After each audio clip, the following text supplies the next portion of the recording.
I'm going to call at 7:07 the meeting to order for the Norton Board of Selectmen for November 4th.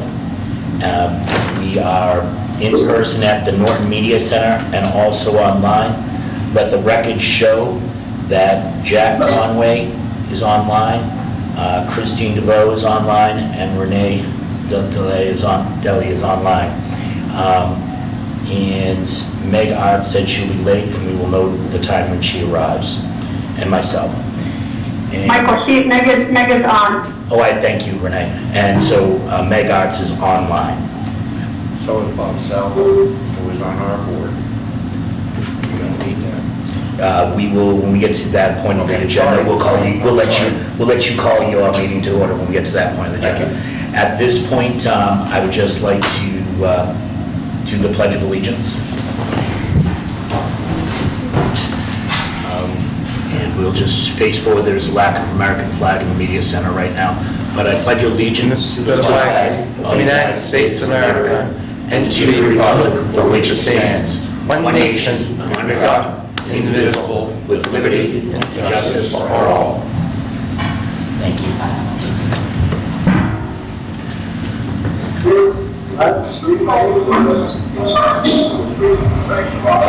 I would ask, as we call the meeting to order and done Pledge Allegiance, and is there anybody online right now that, actually I'm going to pause for a moment, but as Mr. Conway gets settled, but I actually will open the floor for public comment at this point. Mike, do you have any? Please raise your hand if you're online and you would like to make comments with the public, with the Board of Selectmen, the Select Board. Is anyone here that would like to have a comments on the open comments?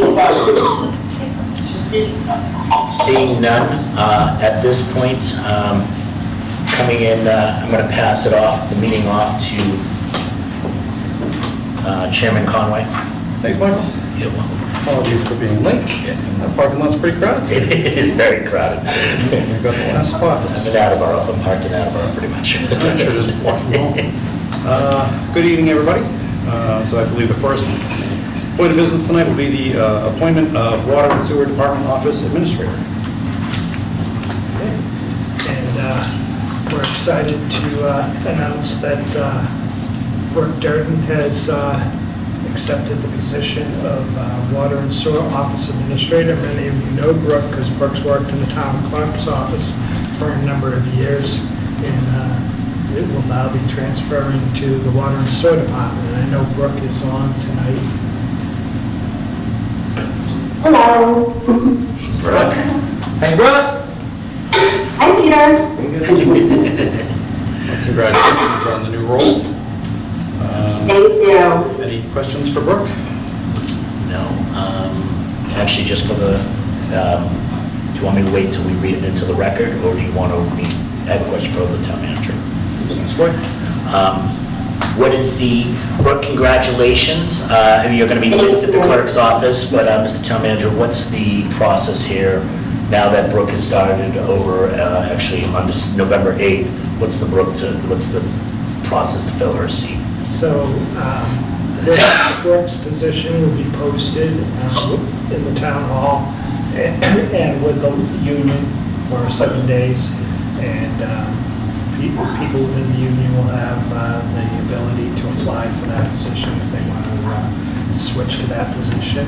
And then if we have no one qualified from the union that could fill that position, then we'll advertise and seek people from outside. Great. Well, I apologize, Brooke, for asking the question. I should probably ask it afterwards, but congratulations again.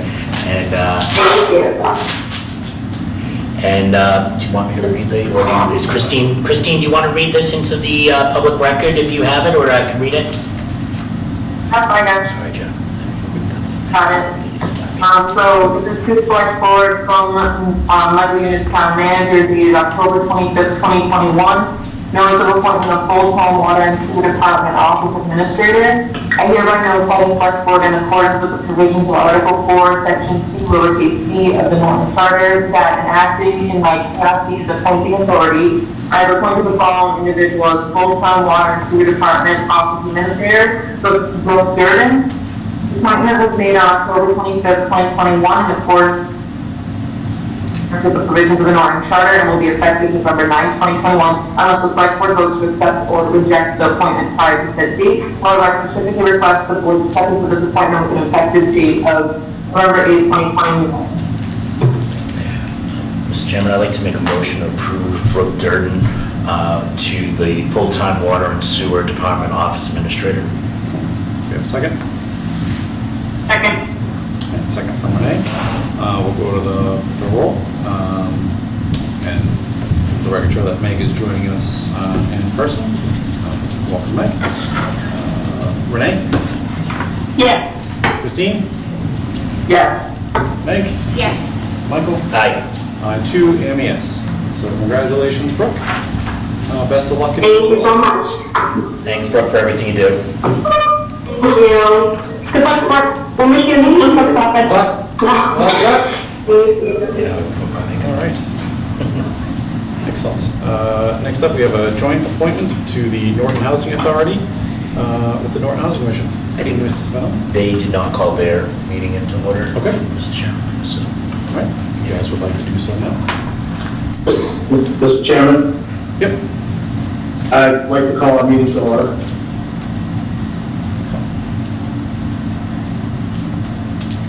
Mr. Salvo, you have on the board. Second the motion. You have, who do you have in attendance from the board right now? Ralph and myself, and Missy. I think Missy's present, right? She is. I can't see her. Okay. Yes. All right. Excellent. Well, welcome. Thank you for joining us this evening. Mr. Chairman, Yes, Mr. Salvo. I would like to have Mr. Stefanelli be the acting chair in my position, because he's there and I'm here, so at this point, I give him the position of being chair this evening. Great. Except for you. Thank you. Thank you, Bob. So, Mike, what brings our two boards together this evening? We were notified of a vacancy on the Housing Authority, and so we have received a couple names, people that are interested in being appointed to the position, and it would require a joint vote of both boards. Okay. And how many seats are available? Mr. Hughes. And Mr. Stephanie? Three. Do you have 3 seats available? Do you guys, excuse me, do you have the resumes of the people that are interested? I Yes. believe so. I have extras. Charles Reynolds and Paul Rosie. Yep, and there should be another one. Another one too. Jim did. Amy Simpson? There we go. All right. So that's somewhere.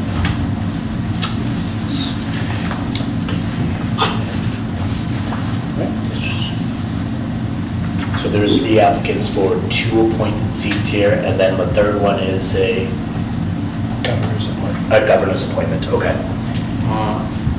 For water, you don't get to pick the governor. I don't. Okay. We were just pointing out that it was Oh. a governor's All right, appointment. good. Say, I was just pointing out the process that we're approving 2 seats. There are 3 candidates right now.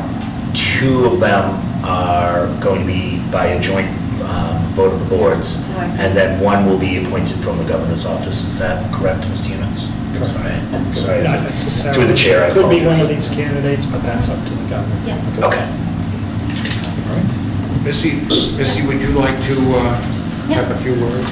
I guess from here. So good evening. My name is Misty Salisbury. I'm the Executive Director of Norton Housing Authority. Nice to meet you all. So we have lost 2 tenant board members, and we had 3 intelligent gentlemen that had applied to serve on our board. We are seeking of the selectmen to appoint one town-appointed tenant and also appoint the other two remaining individuals to serve on our Norton Housing Authority Board. It's very important to myself, current board members, and our community of Norton Housing tenants to have a full board. We had two tenant board members, that one had resigned and the other one unfortunately had passed away in this coming year. So what we're asking is, there are three great candidates. Two do live at Norton Housing. They show very much interest to the community, and I think they would have the best, especially of living there, the best knowledge of what is going on and what other tenants are looking for in the community of Norton Housing, the best interest. And then we also have one gentleman that has been a Norton resident for 5-6 years now. He is very intelligent, and we are looking forward to hopefully have all three, and then we can move on to the state appointee. Thank you. Thanks, Betsy. Appreciate it. Can I just ask you a question? Absolutely. I guess I'm a little confused. So you have a 5-member board Correct. and one is appointed by the governor. Correct. So the state appointee just finished August 2021. So we have 120 days to fill that position with DHCD. So if we do put all three on, one of those three or the current two board members that we have can also apply for the state appointee position within the 120 days that we're given. So are you filling the state position? I would like to, if we can. Are you allowed to do that? We are. Okay. We're allowed to do that because, of course, one of them, like I said, out of all five are welcome to apply. Ralph's term, it just ended, so he may apply again his interest, or one of the new board members, hopefully new board members. I already had spoken to them regarding of what is to come, just to kind of fill them in. So would the board have to, if the board was to appoint all three people, would one of them have to be appointed knowing that they could be replaced by the governor? Correct. That was my question, thank you. That's That's just confusing enough. Yeah. I'm not- All right, excellent. I'll open up to any questions. Do we have the individuals present or online? We do. We have all three here. Great. Great. Would you like to meet them? Yeah, that would be great. Yeah, that'd be great, definitely. So, Please stand and introduce yourself to our board chair, Paul select Rossi. board. I congratulate Jack for pronouncing my name correctly. Probably it is butchered. It's Ruwazi. I think the Z's scare people, but thank you, Jack. And I've lived in Norton now for the last 5, going on 6 years, and I really like the community so much. It's been a little bit of a transition from Braintree, where I came from, but it's more open space, and I met a lot of good people, and I think it could serve the community well. Great. Thanks, sir. Good evening, my name is Charlie Reynolds. I'm just going into my 4th year at the Norton Housing, and just love it there. Good people, I'm a good listener, and I hope to get the job. Thank you. Forgive me for not standing. I was involved in a hit-and-run accident back in June, and it's difficult for me to get up and stand. I'm Jim Dinsel, a former 20-year member of the Norton Housing Authority, former appointee by the Dukakis administration, and I think you all have a copy of my obituary, as I call it. And I'm very involved with the tenants organization, and had a little bit more free time, and would like to return to the Housing Authority Board. Thank you for your time. And thank you for your service. I see a veteran hat. Thank you. Wish you a speedy recovery. Thank you. I would like to just add that with 3 people, when they're approved, plus the 2 members that are already there, it opens up the opportunity for anyone that is on the board to submit a letter to the governor's office. It's not a problem. It's an easy way of doing business. You don't get any special travel distance or anything like that. And I would like to make the suggestion to the board and see if they would consider making it a slate. So you've met all 3 people. Why not consider voting on the slate? That gives an opportunity for whoever is on the board that would like to be the governor's appointee to submit a letter, and the state DHCD makes that selection after they've been vetted, queried, whatever it takes. I don't know. So would you take that under consideration is what I'm asking? Certainly. 1 vote, 3 people. And from my perspective, I think the most important thing is that the individuals that get placed on the board are ones that you, Mr. Salvo, and Missy are comfortable working with. It sounds based on the summary that Missy provided, that all 3 would be a great fit. That sounds like, I open up to the board for discussion, but I personally am certainly amenable for that. We've got the best of the best here. James Dentzel, a proud veteran and Director.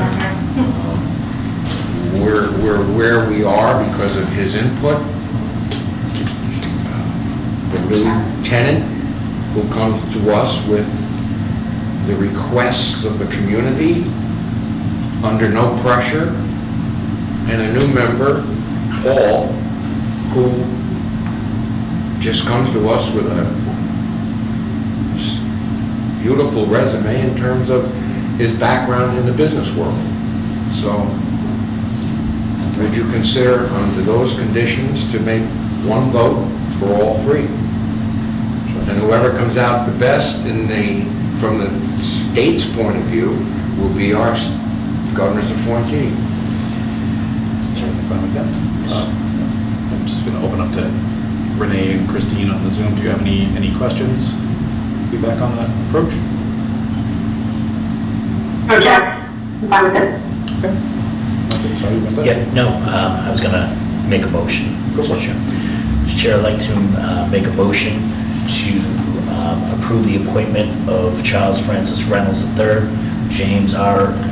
Dinzel, and this is, I'm going to try my best, sir. No pressure, you can call Chad. Paul A. Ruazzi, I apologize, Mr. Ruazzi, to the appointment of the Housing Authority, as a slate to allow multiple, actually, as a slate. I think we have to ask if there's anybody here from the floor who would like to throw their hide into the ring. I think that's the proper way under Robert's rules. Is there anyone here, Mayor, I'm sorry, through you? Sure. Is there anyone here that would like to put their name in nomination? Seeing none, I'll move with Jack's recommendation and second it. May I say, could you appoint one of the tenants as a appointed town board member? Okay. Whichever one you decide on. Okay. That would be great, thank you. Ralph, do you have a preference for which one of the 2 residents should get that designation? I'll defer to your slide. What was, it was So the- difficult to hear you. Okay, so the DHCD had just come out this year with one of the board members that is a tenant needs to be a town-appointed board member. So, the one that had resigned, she was our town-appointed member. So, my suggestion is Jim Dinsel, if you guys are okay with that. Sure. Ralph, if you're okay with that. So If Jim, I would definitely appoint Jim as the representative of the community, which does not preclude from him running for the office of governor's appointee, who's in the organization. Mr. Chairman, I withdraw my previous motion and remake it. Consider it withdrawn. I'd like to make, we're going to try this again. Just, Mr. Denzel, we'll do Mr. Well, yeah, they can Mr. use that Denzel over there. Yeah, actually, we're going to do, so we're going to make a motion to approve a slate of candidates with Mr. Denzel being the town-appointed member and the others being appointed just to the Housing Authority. And those, James Denzel will be the town-appointed member, Charles Francis Reynolds will be an active member, and then Paul A. Ruozzi, oh, so close. An Irish kid from South, he's saying an Italian name, to the Housing Authority. Seconded. Okay, we have a motion and a second. Jack, I don't know that this is I know it's a joint meeting, but do we vote jointly like that, or is the second coming from the board and then the housing authority vote? I defer to Mr. Town Manager on that. You can vote Yes. all together. Altogether joint. Right. Okay, so it sounds like we can do it as one big happy family. All right, so we have a motion for Mr. Toole, a second for Mrs. Stefanelli. So we'll go to the Zoom folks. Mr. Salvo? Yes. Renee? Yes. Christine? Yes. Ralph? Yes? Meg? Yes. Michael? Aye. I too am yes. Thank you. All right. Congratulations, gentlemen. Thank you very much for Thank you, volunteering the time. gentlemen. Best of luck. And good luck with the governor's appointment. You've given us a Thank you. good board. Thank you for Yes. that. And they have to close their meeting. Yes. So I think you guys need to adjourn your session. Make a motion to adjourn. Okay, I make a motion to adjourn from the appointments. Second. 7:20. All in favor? Aye. Aye. Excellent. I'm not taking Jacks. Yeah, no, you're good. You're perfect. You're good. To the board, please. We're all good here. Okay, Excellent. and thank you. Thank you, Mr. Thank you all. Stephanie. Thanks. And thank you, Mr. Salvo. Thank you all. Thank you. Good evening, everyone. Thank you. Okay. With the time being 7:30, we will jump to a slightly delayed FY '22 tax classification hearing. So Chair would entertain a motion to open the public hearing as of 7:30. So moved. All right, motion from Michael, second from Renee. You need a roll call again? Yeah, I'm going blind. So long right now. Shane, is that dimmable by any chance? That light's a little bit intense. Oh, sure, yeah, not a problem. Let everyone get settled. Yeah. It's, you tend to look up, you get a little straight. You go into, okay. So upon clarification from Mike, we will roll call to go into the public hearing. Renee? Yes. Christine? Yes. Meg? Yes. Michael? Aye. Two and yes, so we are now in a public hearing. And the room has cleared out substantially. Except for me. Thank you. And Mr. Dorney, evening work. Denise, how are you tonight? Good, how are you? Very good, thank you. Does Mr. Doty want to come to the table as well? We can all squeeze in. If he wants to, or... Mr. Doty, would you like to join us up Sit here, here? it or- doesn't matter. I'll sit up and open this up. He thought his time from the Right here, camera was Mr. gone after you left the finance committee. Pulled him, sucking him back in. It's the nicest thing anyone said to me all day. There you go.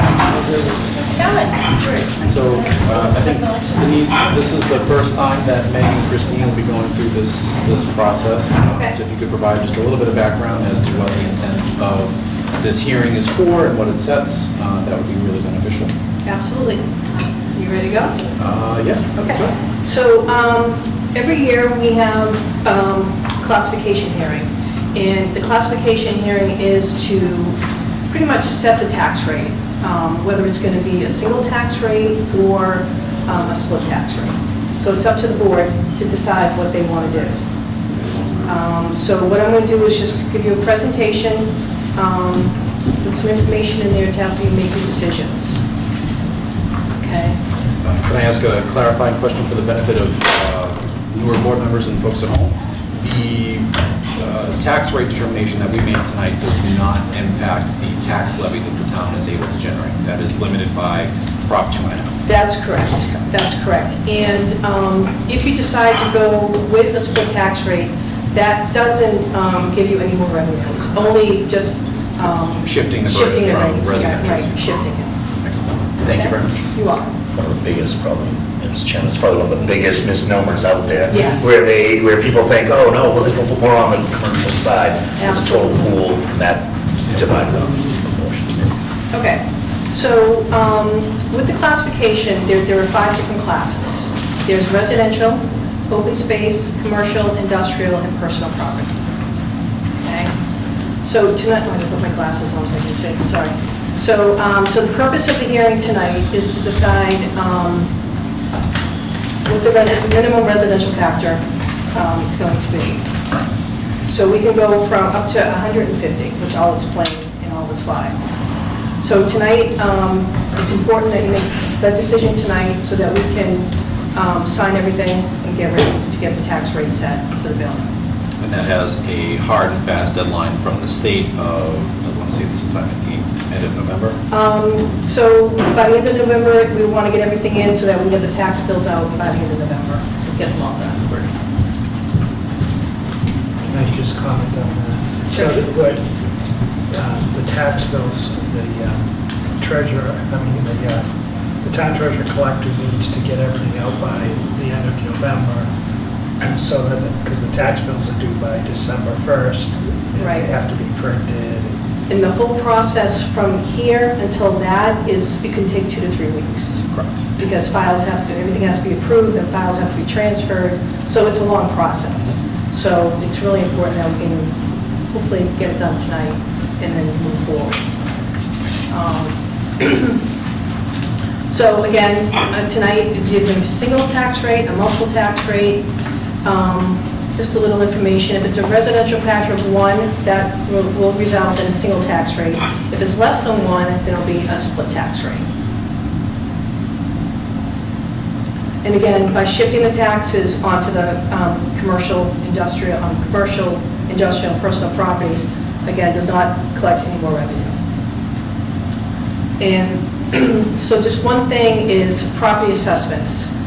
We reassess properties every year in Massachusetts, and we go by what the market's doing. So for FY '22, we look at all the sales from fiscal, for the year of 19. No, I'm sorry, 20.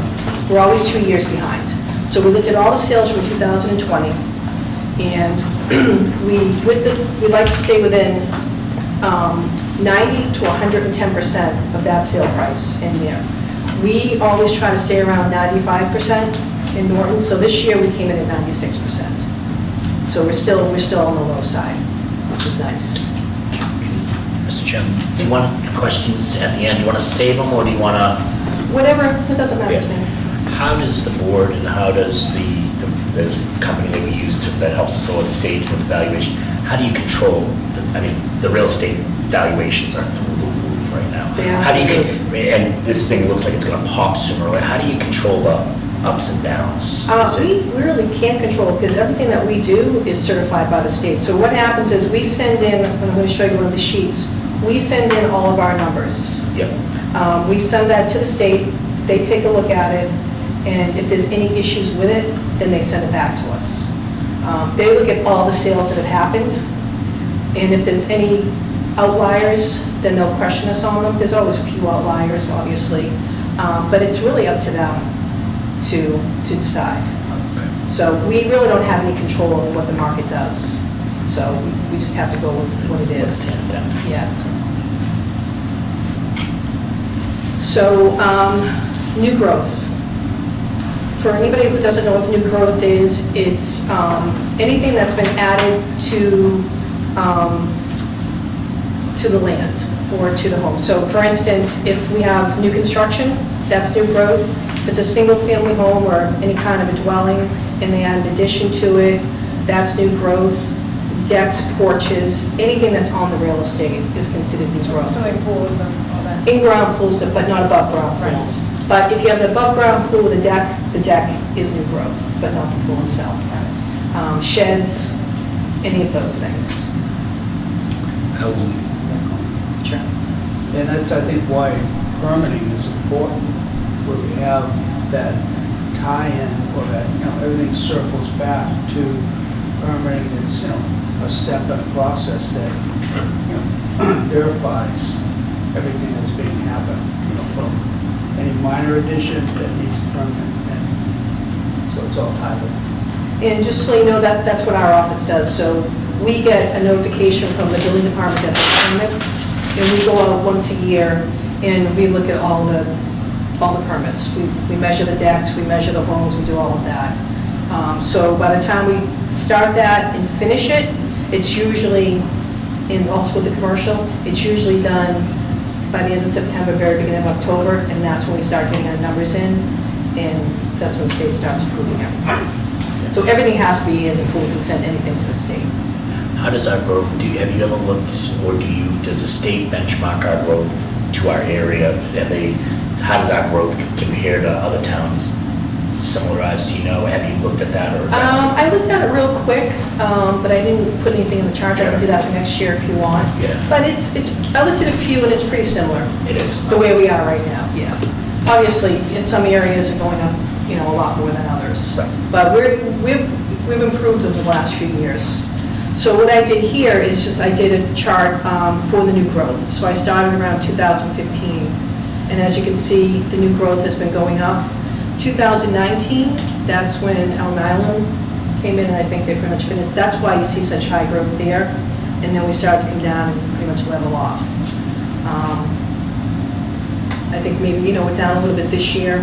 Maybe it had to do with COVID. I don't know, maybe less building. It's reporting back on calendar year 2020, so that would make sense. And we're in line for about 17, 18, where 21 looks like it's in line with 17 and 18, give or take.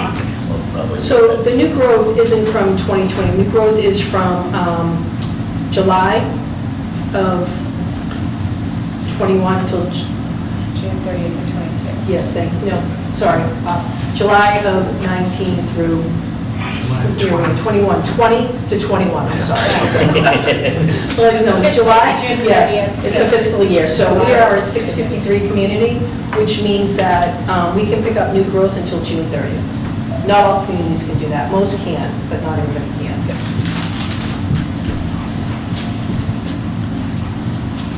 So here's a sheet that, this is called the LA4. This is what we send into the state, the sheet here. This tells us how many single families we have, how many condos we have, and et cetera. So the 101 would be a single family, which is the top one. Then you go with condos, and these are all state codes. So you have your residential class, your commercial class, your industrial, and your personal property. We do all the numbers, we send all of this into the state, and then they will approve it or deny it, and then we work with them to get that straightened out. I did a little bit different this year, so I kind of just did a little explanation of the levy limit. Let's see that a little bit. So we start off with the levy limit plus 2.5%, plus we add in the new growth. We come with the subtotal, then we do the debt exclusion, and then we have our maximum allowable levy, which is estimated. We take that amount and divide it by the total assessment, which is, when you go back to the LA4, right down here, is the total assessment. So we take the levy divided by the values, and we come out with the tax rate, which is going to be somewhere around $14.27 this year, which is down from last year. Last year was at $14.93. That can always fluctuate a penny or two, but it should be right around there. Just say one thing. when Michael was talking about real estate going like this, and a lot of times people think, well, if real estate goes like this, my taxes are gonna go down, or if real estate goes like this, they're gonna go up. The revenue stays, real estate will be going like this, but the revenue stays neutral more or less. It's because the tax rate will go up or down based on the values of the property. Correct, correct. Normally, when the values are going sky high, then the rate will come down, and vice versa. So, distribution of the classes. So residential, we're at 81.87%, commercial at 6.79, industrial 8.44, and personal property is 2.9. So residential went slightly up this year, where commercial went slightly down. Have you, has the board done, the assessors done an analysis on what the impact of the tips are? Like if you added the tips, like let's say the tips didn't exist, would that percentage be higher? I mean, you would imagine it would be, correct? With the commercial? Right. So the reason I ask that question is I always look at it as, the 75-25 rule. 75, ideally you want to be 75% residential, 25% the commercial. We've taken tips, the town voted on tips to attract business in. Have you looked at what it would be if there were no tips, what it would look like, what percentage it would be? I have not done that.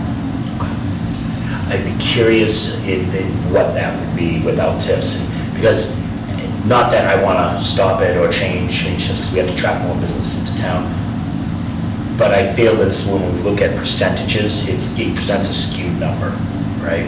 Because if we know that right now, if you took out the tips, if we were at a real 75-25, that would tell me maybe we should be adding more tips onto the roll then going forward.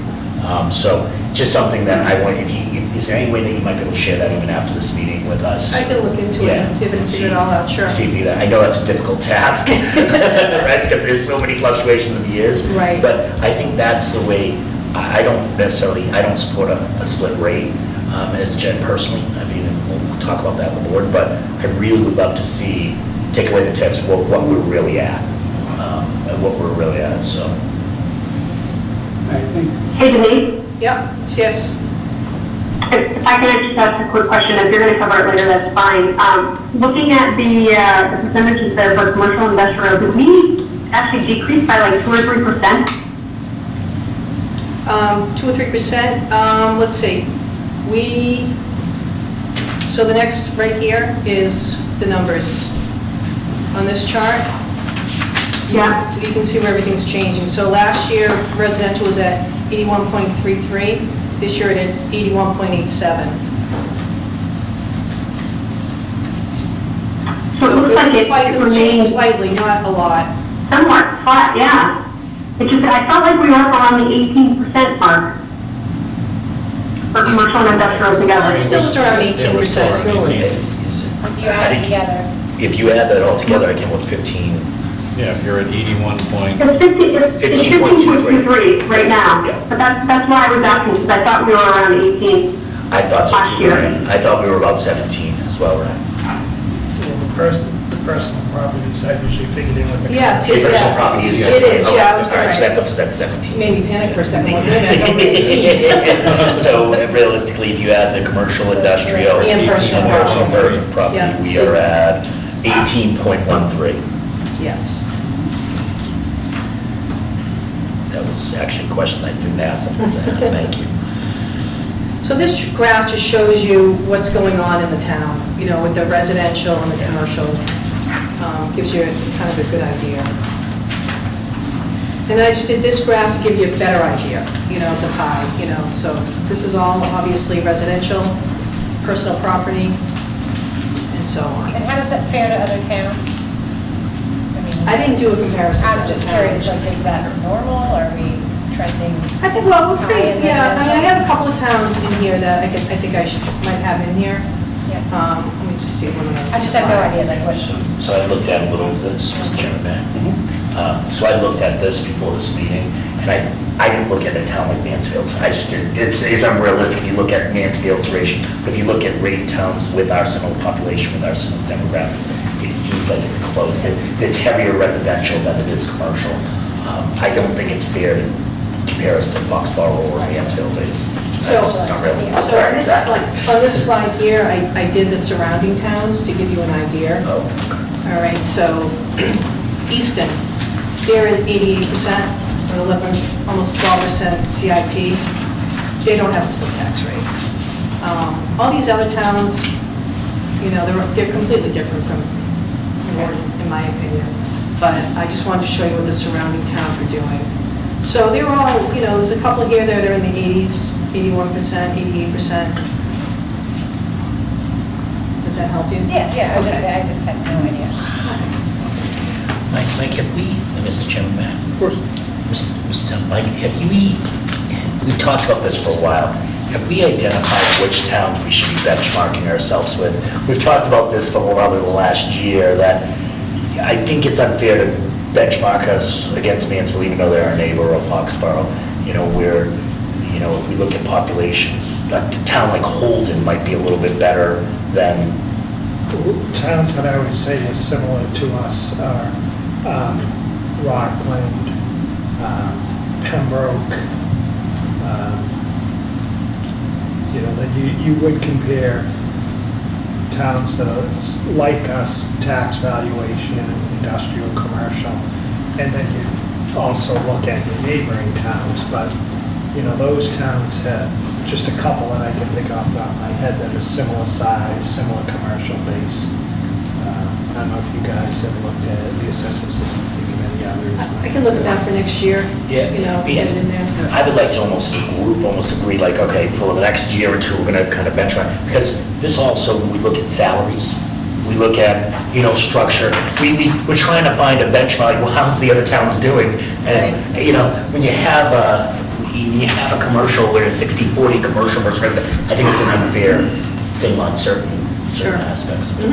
I know if you go to the transparency report on Norton Public Schools, I don't know what algorithm they use, but they match the NPS with similar school districts. We could look at those towns and see if they would apply for something like this as well, as a starting point.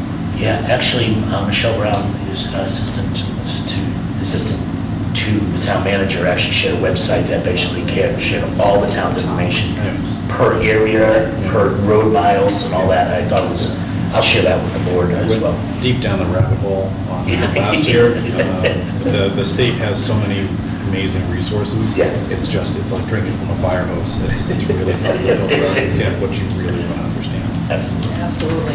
Yeah. Okay, so, back to this, so. Hey, Denise, I'm sorry, can you go back to that slide? Sure, real quick? absolutely. I thought right as you were flipping it, I was listening and not looking at the screen, but as you were flipping it, so North Attleboro is actually pretty close to us in residential and commercial, industrial, and personal tax, huh?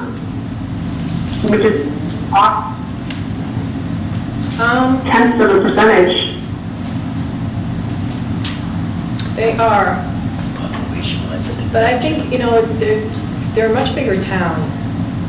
Oh, yeah, definitely. I was just surprised to see that their percentages are aligned and they're using a split tax rate. And these are last year's, by the way, because, you know, 2022 is not available yet, so I took everything Right. from 21. So I'm sure some of these have changed, obviously. So thank you for going back real quick. You're welcome. I know when we've discussed the split rate before, and I'm assuming just based on how quick look, it looks the same. For every dollar a resident would save, it's about a $20 impact to a business. So you mentioned before about just an outsized impact on our commercial industrial Right. base. Yeah. It's a 20-to-1 ratio thereabouts. Wait, say that for every dollar. So if we wanted to reduce a taxpayer's, or residential taxpayer's bill by, call it $10 a year, that would increase a commercial property by, it's 20 times 10. 200? 2,000. And keep in mind, like, when you're thinking of commercial, industrial, personal property, there's a lot of small local businesses that will be affected by that. Right. So. And you have a couple of outliers that really kind of pull Right. together, Long Island, or last week. And that's the, what you call the split tax? Or no? The split tax is if, yeah, if you did something like that, yes. Okay. And we don't have a split tax right now. We don't right now. Partly because of, and to do a meaningful savings to residents, Right. you're putting it just on. Put everyone out of business. Yes. Yeah, I get it. Mr. Chairman, and I think I know the answer to this. There's no way to split out personal property tax, like make personal property keep. No, there's it's no all way- in one. It's all in one, that's Yeah. right, I figured. I think Yes. that's the question, because that would be a. That would be different, yeah. That would be quite different. and Right. I'd probably pay for that. Yeah, that's what's. 400, not 2,000. I was gonna say 2,000. My mind's catching up to me. I just said yes, I agree with you, I was like, yes. You said it with such confidence. I know, I did. Okay, sorry. Thanks. Okay, all set? Okay, so I also, I just did a couple of graphs. I just wanted to show you how the average assessments have been increasing over the last few years. So I started from 17. You notice I started everything from 1670 because that's when I started, that's when I have all the data from. So I just go from there. And everything's been slowly increasing,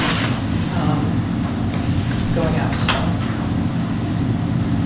So, right now, I did the average tax bills for the last few years. So, obviously they're going up, so the average assessment has gone up this year to $422,532. If we did a tax rate of $14.27, it's going to be just over $6,000 for the average person.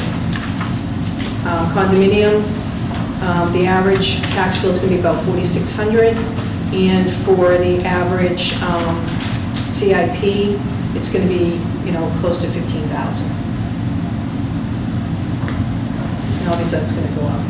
Okay, stupid question, but this is based, you base it on the average. That's what you're saying. It doesn't matter if your property skyrockets. Right, that's just on the average, and the way we get the average is when we come back to here, to this sheet here, we take, for the single families, we take the 101s, which is, we have 4,452 single-family homes, and what we do is we take that number and we divide it by the Class 1 residential total, which comes out to the 422, I think I said it was.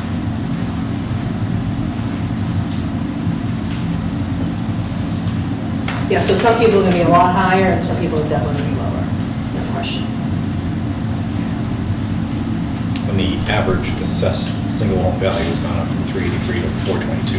Yes. So, And that's the market. So the average assessments have gone up 10% this year, and the land sales, just land sales, have gone up 5%. We look at those every couple of years. The market's just crazy, so next year, it'll be up again. But again, you base this on the average, right? This is on the average. So not an individual home, even if they increase. Well, most of them are going up probably close to 10%. There are a few that are, lower, and there's a lot that are higher. So, yeah, that's just the average. Which is high for us this year. Usually it's like between 5 and 7%. Yeah, I think the previous year went from like 372 to 382, so it was a much more. Yeah. Well, I know my neighbor just sold their house for it. I'm sort of like shocked. Exactly. And that's why everything's going up. Yeah. Good for us. I put on all these additions and tax bills are weird. Well, that's why, again, just going back, that's why permitting kind of puts a pin on the map. Right. And that tying in valuation, and then the real estate kind of supplements that kind of parallel. And that gives you kind of more of a true direction and accurate number to work with. So this slide here is just giving you an idea if you shift the rate. So what I did is I just gave you a few scenarios. I also sent everybody the whole sheet of all the different factors that you could do. But I only put a few in here. So for instance, if we went with 1.10, right? So that would have the residential rate at $13.95 and the CIP at $15.69. just kind of gives you an idea of how it's shifting.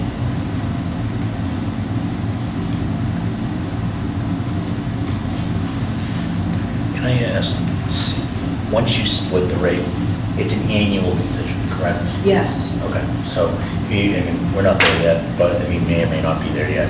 But if we, one year we decide, next year, let's say, we decide to split it.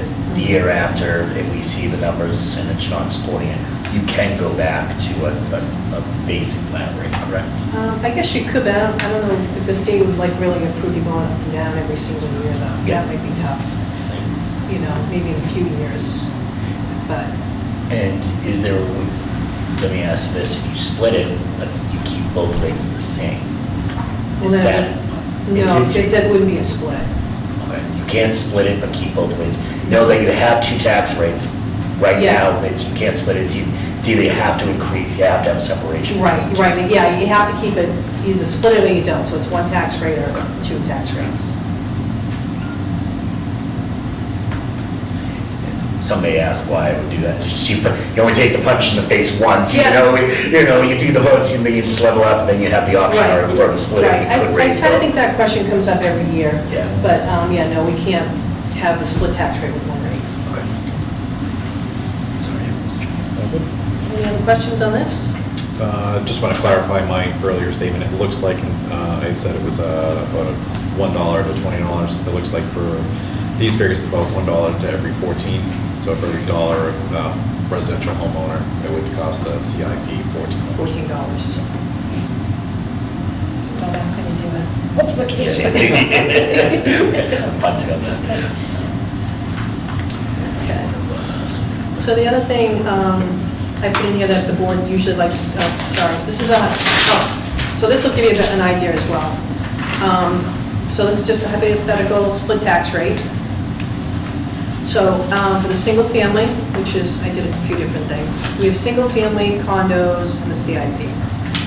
So this thing's kind of throwing me off over here. If we had the split tax rate, the average single family residential bill would be $59.62. The condo, I think I already went over this, $45.62, and about $15,000 for the CIP. So it just gives you an idea, if you change the tax rate, what their taxes would be, not their assessments.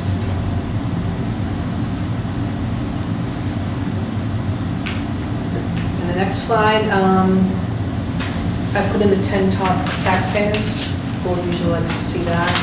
So obviously we have Long Island. JSIP is the apartments down on East Main Street. And then we have a couple of personal property accounts, so Mass Electric and T-Mobile, those are personal property accounts. Looks like those top 10 taxpayers contribute just under 10% of the total tax levy to the town.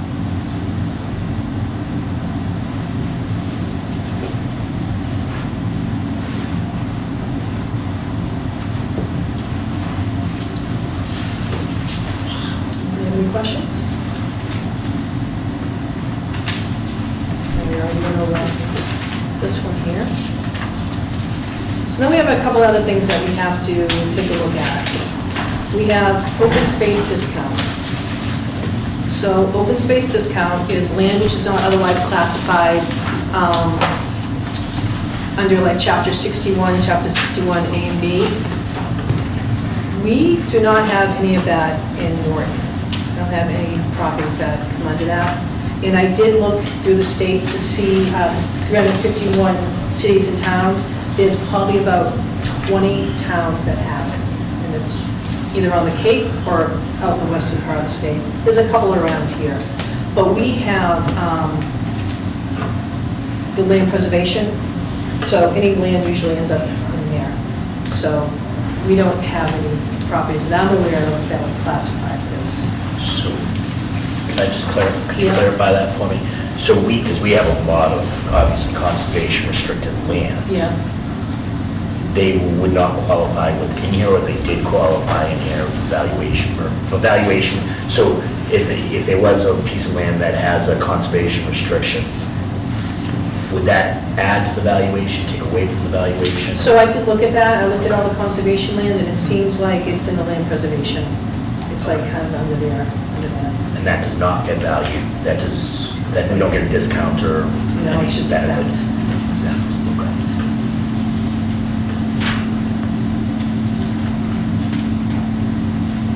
Any questions on that?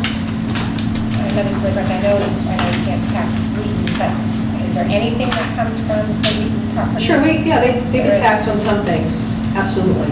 So, and they're great over there because a lot of times they'll switch some of their properties if they have, like student housing, and they're switching that over to, some other kind of housing.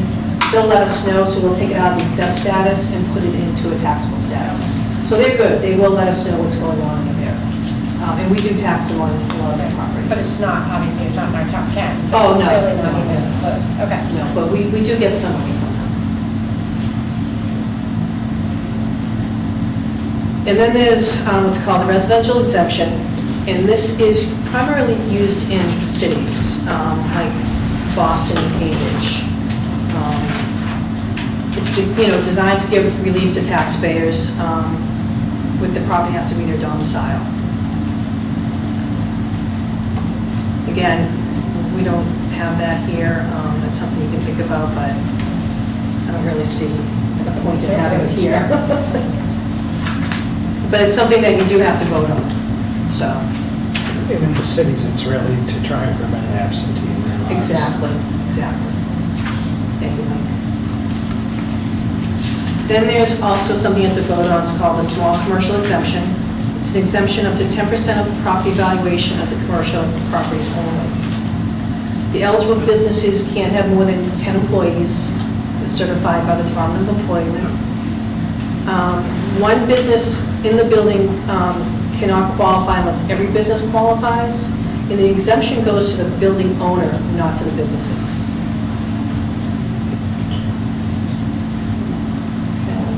And I don't know of any businesses that fall into this category. So, tonight, you have three things that you need to vote on. The selection of the minimum residential factor, which is the split tax rate or not, granting of a residential or a small commercial exemption.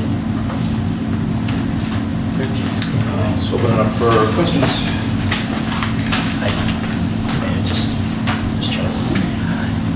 So, Great Woods Marketplace, where the old Roach Brothers is, do they get any exemptions from the property because it's empty? No. Well, they have to send in their income and expense forms every year, and we look at those, and that's basically how we value them. Okay. They always file an abatement every year, but they usually end up withdrawing it at some point. So, and I don't even think last year they even filed. Yeah. Okay, and one more. And do we know what the residential abatements look like? What is it a percentage? How do you measure? Is it a percentage? Is it No, just a one-off? it's just an account, so, we don't really get a lot of abatements. So, we probably get somewhere between 20 and 30, which is minimal. That's very, very low for other towns. So that's, because I used to work in Wayland, we probably get at least 75. Some towns will get 100 to 300. So we're very low in this town, which means our values are good. We're right on target. I have another question, but I'll Please do. wait. I'll give everyone else. You're in it now.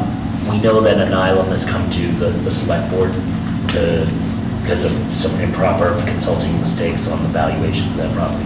Has the assessors even gotten into that, or it's not even looking at, or have you as the treasurer looked at it and say how that affects anything? Well, I don't know how it's going to affect everything, honestly, so Okay. I don't know what the town's going to decide to do. Yeah. But obviously, it's definitely going to affect the valuations. Yeah. It's a big correction. Well, yeah, because I guess they just don't understand how their contract works, so. Right. Thank you. You're welcome. Thanks, Michael. Meg? Christine or Renee? Jack, I don't have any questions, but, when we were first looking at the percentages, in the shift between residential and the others, I was, initially thinking that slight decline, especially coming out of COVID and what we see from, any sort of commercial, industrial, and supply chain issues and things like that, that it didn't make sense to even consider a split tax rate. But I have to say, based on the assessment values and then the changes that each was showing on, can you go back to that one page? It shows like a 1.05 change. I think that's Yeah, this is it. Yep, thank you. So I was watching you on the left side. And then the other one too that actually shows what the amount would be. There was another slide there too. I'm actually surprised because the increase in the residential properties, because what I would just consider right now, I mean, we all know it's inflated, but I think it's due to COVID, has put it so high that I think if we were to anticipate or discuss the split tax rate, now would probably be the time, because the impact to the commercial side is not as great as it was before because of how quickly the residential side has skyrocketed. Not saying I'm in favor of that, but I can tell you when we were first looking at it and considering percentages, I didn't think we were quite there. We needed a little bit more on the commercial and industrial side. But having seen that separation of how things have been trending upward, it makes me kind of reconsider that.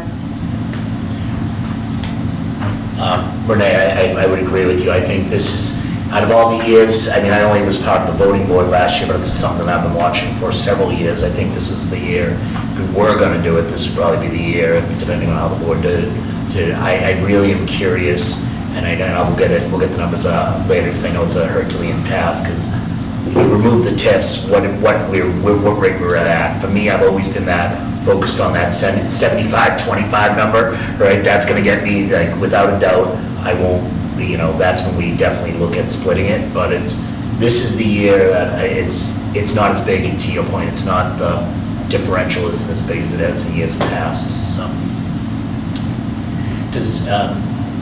Is it inappropriate for the Board of Assessors to give their opinion regarding, is it inappropriate for them to give the board any guidance on what their thoughts on I believe we have Mr. Riley and Ms. McCarron online as well. Yeah, it's Jim Riley. I'd be happy to weigh in.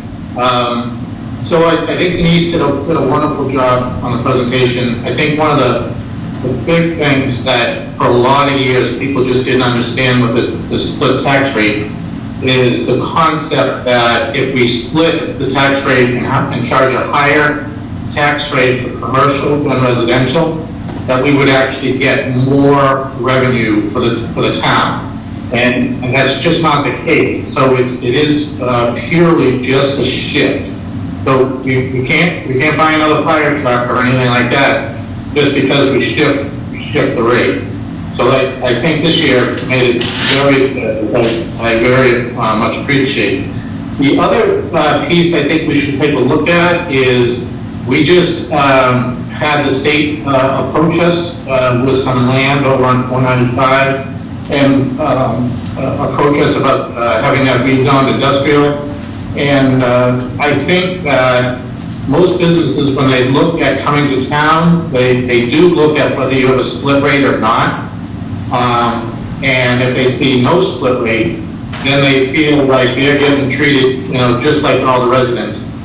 So if at one point we start to shift before we get all these businesses in, and we've got a couple of other big buildings that we have to build and fit it and build out and leave and everything else, it's going to make that job a little bit harder to get those companies to come once we start to shift, and we telegraph to them that we're already in that mode of shifting, and the presumption is that you would keep on shifting more and more. So the comment was also made about if you want to shift this year, but then next year you want to shift back. Once you shift, it is even more difficult to shift back. And because now what you're doing is, instead of just a regular increase on the residential, you're now going to increase additional on the residential if you try and shift back. So whatever year you try and shift back, it's going to be sticker shock for the residential. So I would just caution, just, saying, well, we'll try to shift and then maybe not shift or whatever. I think it should be a conscious decision. 75-25, is a little bit low. I think most of the time you look at an 80%, 20%, so that would be my thought of this.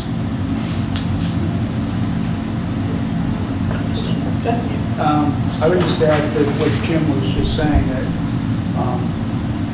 this You goes... just speak up a little bit. Yeah, sure, and this goes back to my past life in the Finance Committee, that I think the TIFs have had a positive impact in the town, particularly in the last, 10 years, and I think we've done those pretty, steadily, and where they're trending with the numbers. I mean, I don't know, Michael, 12 or 15 or 14 that are, they're in the loop and then they expire. So we don't have a handful, an overabundance of tips. And they're managed, I think, pretty well, and they've done a positive impact. They've, you look at the pharmaceutical industry, and they gave us an award that we can, market ourselves at. But I think also, is to Jim's point versus, the small business person. I think it'd be a good exercise that, where we could look at the small businesses that are in town, their years and length of service in town, versus the newcomers. And obviously, the newcomers in town are bigger companies because of the industrial growth, the commercial parks that we've really done a great job at. But I think you don't want to make a misstep and, look at that and make that, I'm not going to say just, commercial, look at that avenue to make that jump.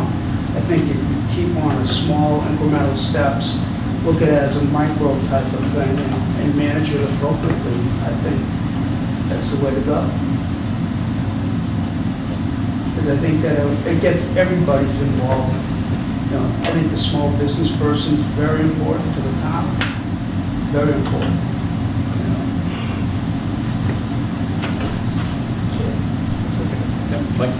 And I know, like, if you look at North Attleboro, more than likely North Attleboro probably went to the shift when the mall came in. So they had a big target at the mall that was successful at that time. Now it's empty. But, the effect on, as Rick was just saying, on small businesses when you shift. You can't just say, well, we're going to put the shift on Albilum or New England Ice Cream or Horizon Beverage. It goes on every small mom and pop business too. I think both Mr. Dorney and Mike's comments are dead on. I mean, there is going to be a point where we do split this, I think. The question is when. It's this balancing act game of attracting business versus, balancing it all. And I just, right now, I don't have enough comfortability to really recommend or maybe make to say split it, but we're getting close. I feel like we're the next couple of years, it's going to probably happen. I just don't know, if, what the board would recommend or so sure. So one thing I would recommend as we look forward to the next few years is, I think Denise, you had provided me a spreadsheet with the valuations for all the things. I would encourage sending that around to the board in advance. You can kind of play around and see and model what the various impacts are. Yeah. When you take out your islands and your folks, you get to see a much more realistic picture of what your smaller businesses are going to see. You get a much more feel for it. And Jack, I believe that you had actually mentioned that last year before we discussed this too. Yeah, I don't have Or what? my data in front of me at this point. It's back home, but yeah, it was quite jarring to see when you take, you know, your top 10 commercial taxpayers out that are really at the high end, what that leaves for everyone else. I'll just say. It's real impactful.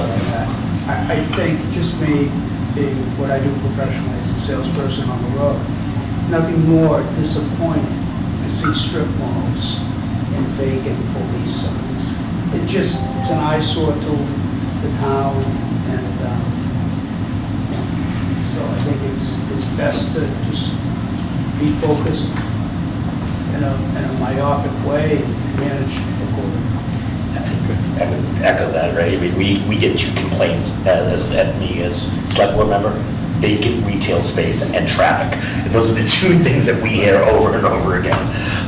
So. Yeah, I live not too far from Wordsworth, and I walk by the Wordsworth to see all that empty spots and thinking, what could go in there? What could go in there? So if I could just say, that statement from Rick Myopic, he must have gone to BC. You Eagles all stick together. So I think if we don't have any more questions for discussions, we can start with the tax rate. And if I get the language wrong, Denise, please correct me. But Chair would entertain a motion to adopt the recommended single tax rate of $14.27 per thousand as recommended by the Board of Assessors. That's an estimated. Estimated. It's close. Okay. So moved. Second. Right, motion for Michael, second for Meg. Renee? Jack, for discussion, I actually wasn't done with that comment. Oh, I'm sorry. No, that's okay. Denise, can you go back to that page that shows the change in what a homeowner would pay? I mean, I could, like I said, I understand the change to a smaller business, right? But I also want us to be cautious that there's also a pretty significant change to a homeowner when you look at the difference between, I don't think this was the one, Denise, is there one, it had both? How about the next one? This one? Yeah, that's what she said. This one I just had. I think, yeah, it's this one here. This one here? Yeah, this is here. So, you know, again, and I think about this on a couple levels. One, while I appreciate, you know, the thought that if we were to split the tax rate, that the assumption is that we would continue to increase the burden on the commercial properties. I don't think that's really something that we can forecast.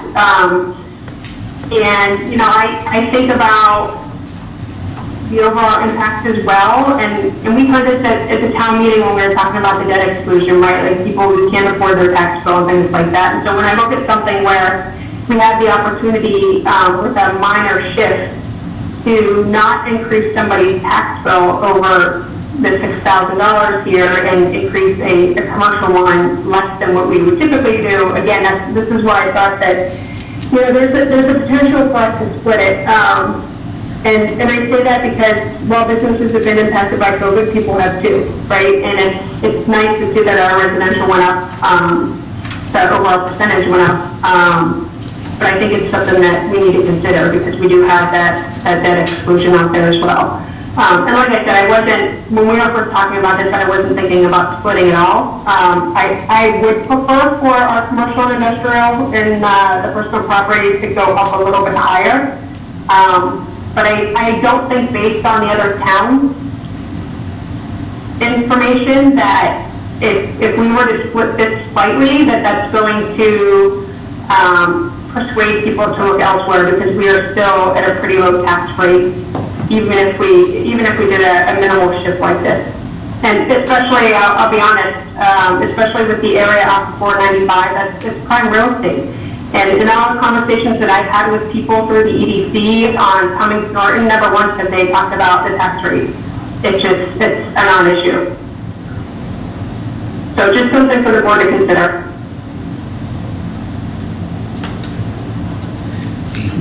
Mr. Chairman, Mike, when 2023 is when the debt exclusion is going to be, the first impacts will be seen by residents, is that correct? There'll be a slight impact this year, Slight impact this year. because we started doing some small borrowing, but the major impact probably won't be until 2024 or 5. Yeah,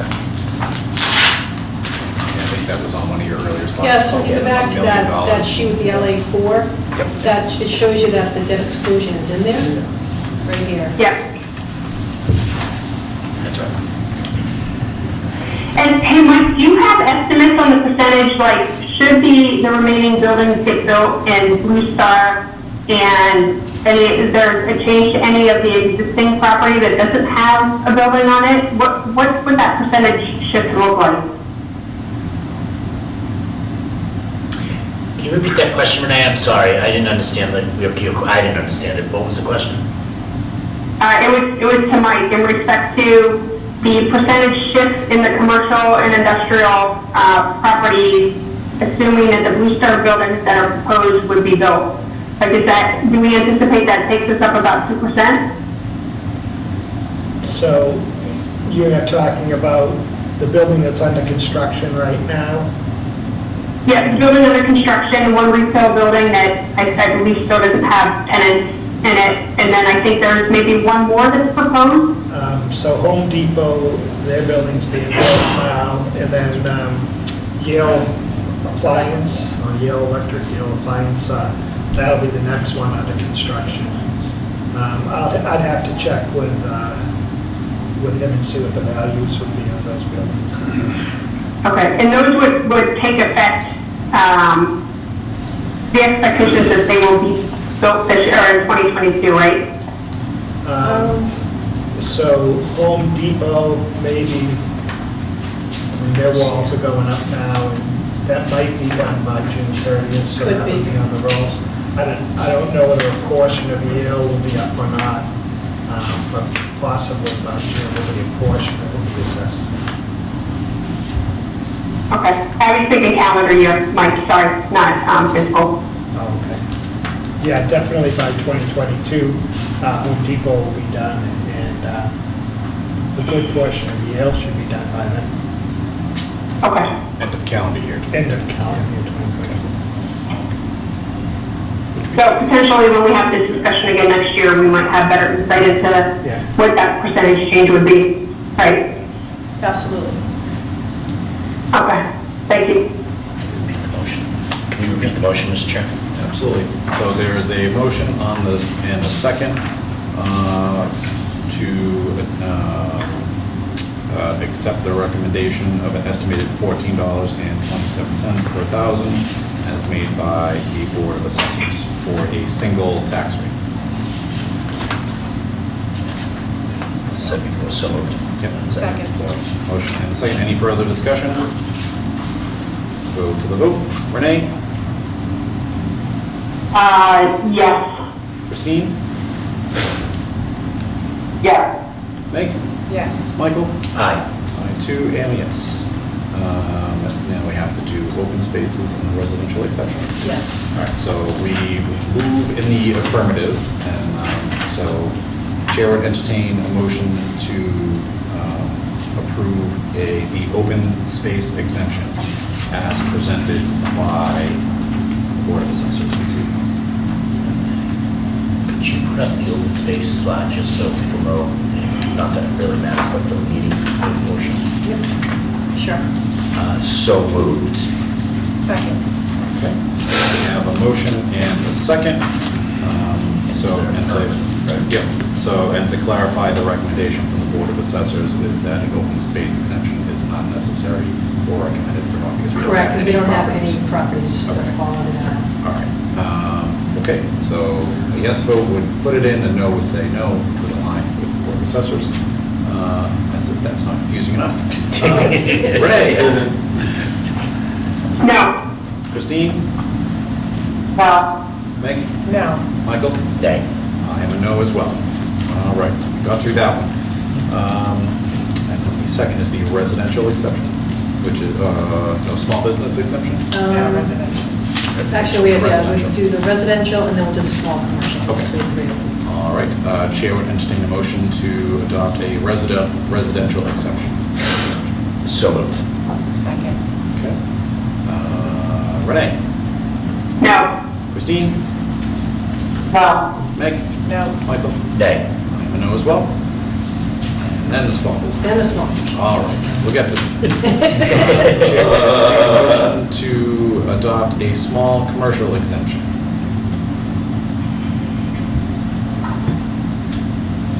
So moved. Oh, I'm sorry, so moved. I apologize. Stop me. So moved.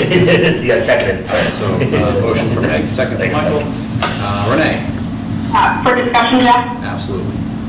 Just clarification, Denise, you said that we don't have any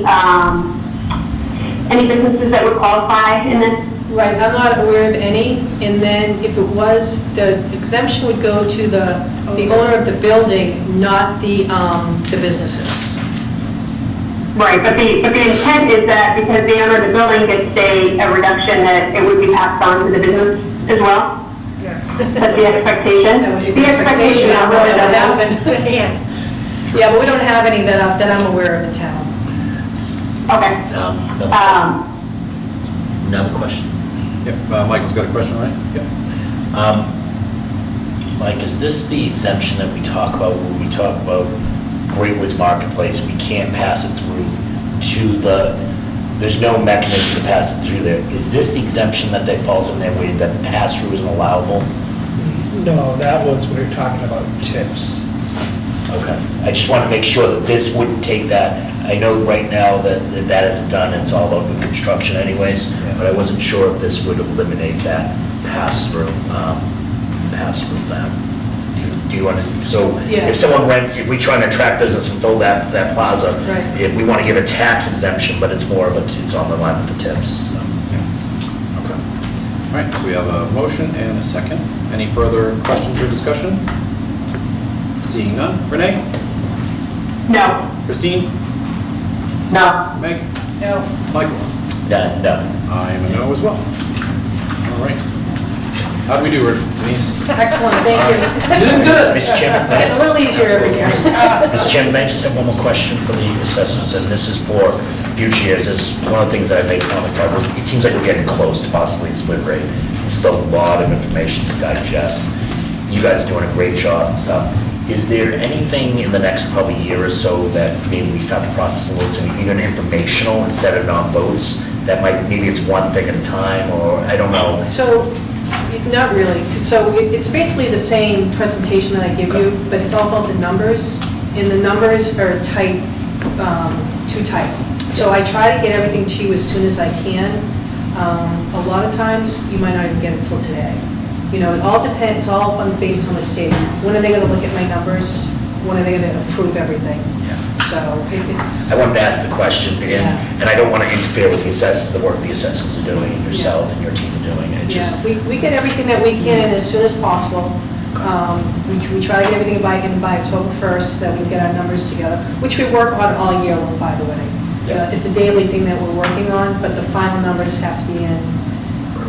Get it approved by the state, it's all about waiting on that. But to address your question, maybe if we look at the action items you mentioned tonight, TIP contribution, track that, town comparisons, track that, and then get that information, small business, years of length of service versus new and large coming in town. So those will all give us some sort of roadmap. yeah, absolutely. Yeah, and that I can send to you anytime. So I'll look at all that stuff, start pulling information and get back to you guys. Because I think the tip contribution is going to be an interesting, it's something that I think I'm being asked for by residents, like, I thought we were doing no more tips. Well, you can't just make a blanket statement like that. I just don't think it's responsible right now as we're trying to build our tax base. Yeah, and with the tips, like a lot of them are starting to come to an end. Yep. We just have a couple more, so we don't have a ton of them. And I can tell you how many tips we have. I can give you all that information as well. Yeah, absolutely. Thank you. And Denise, if we can just add to that one item on the small business, right, for us to be able to see what that impact would be, if we split the rates, you know, I don't know that it has to be as detailed as what you provided to us separately, but maybe the first, you know, 5 or 6 steps in changing it, just so we have an understanding of what that impact would look like to a business. Okay, sure. Thank you. Rick, thank you. Thank you. Denise, thank you. James, Thank thank you you. And is Carolyn on? Was she on as well? She Oh, thank you very much. is still on, yes. There we go. Okay, thank you, everybody. Appreciate it. Thank you guys so much. Thank you. With that business done, Chair would entertain a motion to close the public hearing for the FY 2022 tax classification hearing. So moved. Second. Okay. Motion from Michael, second from Meg. Renee? Yes. Christine? Yes. Michael, Meg, right? Yes. Michael? Aye. 2, and yes. So our tax classification hearing is adjourned, and we get to jump right back into another one. So, Chair, seeing as how it is after 8 p.m., would entertain a motion to open a continued public hearing on the application of Cumberland Farms, Inc. for a license for underground storage. So moved. Second. We'll go for a roll. Renee? Yes. Christine? Yes. Meg? Yes. Michael? Aye. 2, and yes. We are now in public hearing land for Cumberland Farms. We have a few folks online. I appreciate your patience this evening. A lot on the docket, but welcome back. Thanks for having us. For the record, Tom Reedy, attorney with Bacon Wilson out of Amherst, here on behalf of Cumberland Farms and its continued application for the underground storage tank. With me this evening also John Marchand from Farland Corp., who is the site engineer. We were here a few weeks ago. I think it was the 14th of October, and I thought a very good discussion. There were some really great questions from the board. We had followed up with some information, both of the planning board, the site plan review decision and the special permit decision, both with conditions we submitted. An underground storage tank letter from Kleinfelder, who's one of the service providers for Cumberland Farms, which personally I thought was probably the most readable. There was a Cumberland Farms underground storage tank compliance and emergency response plan. There was a web engineering third-party evaluation of the pump and tanks, which was a little bit more esoteric, I would say. And then we had a response from Cumberland Farms, just of kind of their MO of how they handle things. And then there was also a request for some underground storage tanks, some fueling stations, Cumberland Farms specific, proximate to schools. So that's all the information that we had submitted between the last hearing and now. I'm happy to get into any of the details, though I think the documents really speak for themselves. So hopefully folks were able to review them and they were satisfied with, you know, what they provided, including all the safety features. And if you look at the conditions from the planning board, I mean, I think the planning board did a really nice job of conditioning the approval for continued compliance with those, you know, the Kleinfelder and the web engineering letters. So those are some ongoing conditions. So Cumberland Farms is their way of doing business. You know, they're doing it anyways, but hopefully seeing it in front of you makes you feel a little bit more comfortable. Great. Thank you, Attorney Reed. Give the board members a few moments to flip through, and feel free to ask any questions as we go through. So Jack, I have looked at the materials that they sent, and I think for the purposes of the fact that it's public hearing, if you'd be so kind, just to give us a Cliff Notes version of each of those for the purpose of, you know, those watching who don't have the documentation in front of them. Yeah, sure. I'll do my best. So I'll probably start with the decisions from the planning board. So, and this is all relative to 60 West Main Street here in Norwich. And so there's a special permit And then there's a special permit site plan approval. They all include conditions. Some of the conditions really are, I think, pertinent to underground storage tanks. You've got post-occupancy as initial and continuing conditions, installation, maintenance, and testing of the USP shall be performed and maintained in accordance with the web engineering letter, which I'll really briefly touch on because that was a pretty intense document. And then all standards and requirements, maintenance and testing required by applicable state laws. Not to jump to another one too quickly, but as you could see from the Cumberland Farms response, they have kind of like tiered responses. So their store personnel are Class C operators, and they inspect the forecourt area, which are the nozzles, the dispensers, and the tank mat. Those are inspected on a daily basis. They've got Class B operators who inspect the underground storage system on a monthly basis. And then they also, any of the identified issues are shared with Cumberland Farms, or they'll get a separate licensed gas maintenance vendor. And so those are some of the things that the planning board conditioned the approval upon. And then also that the applicant must administer best practices to address liquids spilled on the fuel island. And then it goes through and lists some of the practices that would need to be employed. So it's one of those things that we spent a significant period of time talking with the planning board about. We had submitted those two separate letters. So the Kleinfelder one talks about the underground storage tank system, the makeup of the tanks, that they're double wall fiberglass, interstitial monitor. They talk about the leak detection. They've got some photographs so that folks can see what the tanks actually look like. They talk about the links from the tanks to the dispensers. They have also photographs showing what it looks like, underneath what those, where the pumps are. And then they talk about the dispensers themselves, the piping, the containment sumps around those dispensers as well.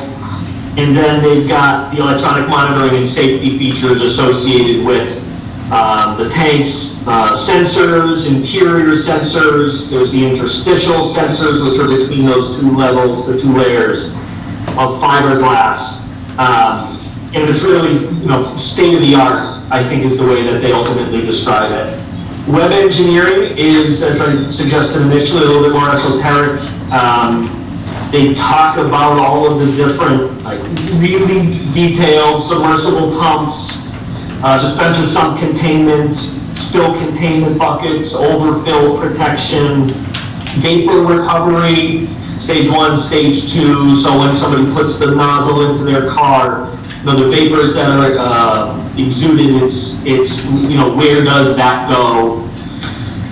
And then dispenser protection, like as bollards, etc. They talk about fuel delivery and fuel delivery patterns. And then third-party monitoring. You were also provided a Cumberland Farms underground storage tank compliance and emergency response program. So they have their own program. That's really, I think, best management practices. They've got Class A operators, Class B operators, and Class C operators, like we talked about. They've got operator training programs that they go through. They talk a little bit about the monitoring and the inspections and record keeping, and then we also provided a couple of different sheets showing examples of either the posted notice that's within the building or some of the logs that they keep.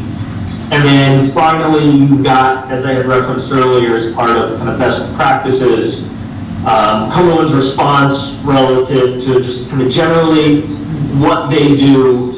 And we answered it's a 30-year warranty period. Tanks and piping are interstitially monitored. All components of the system have secondary containment, including below each dispenser, which is reiterative of the Kleinfelder and the web engineering. Like most states, including California, Mass DEP, who really governs underground storage tanks, allows underground storage tank systems to remain in use beyond 30 years, as long as they are properly maintained and tested. And then lastly, we had a list of, I think we had 6 here that came to at least everyone's foremind for sites proximate, like just Cumberland Farms site, not gas stations generally, but Cumberland Farms sites proximate to schools, one in Brockton, East Bridgewater, Leominster, Fitchburg, Sharon, and Westboro. And I think that one on Westboro's their Main Street one. So hopefully I did it justice. I mean, they're pretty intensive documents. Hopefully the board found them to be thorough enough for their purposes. Thank you, Attorney Reed. Any questions or response to the documents? I agree, very, very thorough. I think it addresses all the board's questions from 3 weeks ago. And that was an excellent overview. Nice job. Rinse and repeat. My only question is that only because there was so much documentation, I may have overlooked this, but in respect to the town's conditions from the planning board, was there anything in there that was unique to Cumberland where new operations or some sort of procedures have to be put in place to adhere, or is really what the town's conditions were very similar to what they've seen in the past? Yeah, well, I will say that the planning board conditions were probably more specific and thoughtful than we typically see, with all due respect to all the other municipalities that we're in. But yeah, I mean, the ones that I read specifically, we don't typically see something get that specific. Like, we have provided those we have web engineering prepare some of these third-party reviews, but we had one that we expanded upon it, and then we went and even had Kleinfelder do an additional one. So we've got, in my opinion, above and beyond what we typically do. And it, again, really is thanks to the planning board and the collaborative effort that we ultimately went through. And I didn't see any concerns in the Cumberland Farms documentation, right, in meeting those. It's just, to your point, more than you typically see. Yeah, there was no, I mean, we were okay with them. They're like, it was really just documenting what we already do. And so that's why there was no problem. And that was mostly what was exhibited with the web engineering and the Kleinfelder, was really to say, because it's a, you know, it's a nuanced area. Not everybody understands how it happened. And so I think it was important for us, as I had said to the engineers, to educate, just to say, here is what we do. And that was really in the form of the Kleinfelder and the web engineering letter. And so then the planning board took it and said, okay, you say you do it, it's a condition, which I think is completely fair. And it didn't, you know, Cumberland Farms did not have a problem with that. Great, thank you. Sure. All right. Christine, Michael? No, Mr. Chairman, if I may. Sure. Just from my experience, I've been following this project from the hearings that the planning board had to now, and Cumberland Farms seems to be, you know, very willing and able to work with the town of Norton. So I'm excited that they were able to provide and address any concerns that this board had. And to say that the packet was beyond thorough would be an understatement. It was so. You know, all I can think of is I'm definitely not an engineer, and I know why now. But thank you very much. Yeah, good bedtime reading. Yeah, I think exactly. How I put it. All right. Excellent. Do we need to do any votes, or is this just open vote? No, you'll have to vote to grant them a license. Okay. Storage. All right. So town manager has confirmed that we take a vote on approving the license for Cumberland Farms. Mr. Chairman, I'd like to make a motion to approve a license for an underground storage of fuel as required by Massachusetts Fire Code 527 CR 1 as amended for fuel storage greater than 10,000 gallons at the property located at 60 West Main Street. Got a second? Second? Okay. Motion and a second. Any further discussion? Seeing none. Renee? Yes. Christine? Yes. Meg? Yes. Michael? Aye. I too am yes. That is. Thank you very much. No, thank you very much for your cooperation. As Michael said, I think you guys have been a steady and patient partner. We're working through the process and look forward to seeing you in town.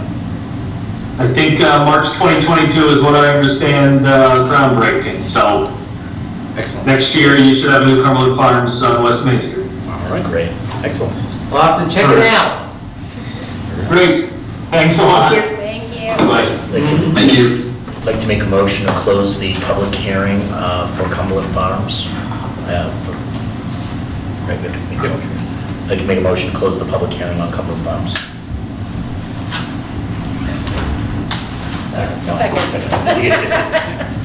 Okay. Renee? Yes. Christine? Yes. Meg? Yes. Michael? Yes. 2 and yes. Sorry that I was moving that along faster. No, it's all good. It's a long meeting tonight. Yes. Okay, so we are back out of public hearing, Bill, and back into that. So if the board would be so kind, I do see a few folks on here that I believe we're looking to discuss National Grid and power outages. Yeah. So if you would be so kind, if we could take that out of order and just open that up under new business. That's good. All right.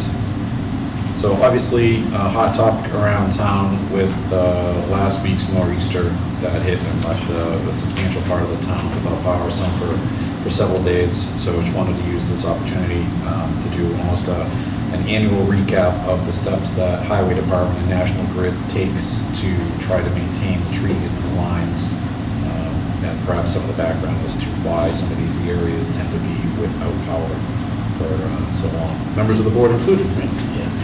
Mr. Chairman, I'd like to include the fire chief and the police chief as well, because they're obviously part of it, and Mr. Cord, as they're part of all the emergency response and work as a team. Yep.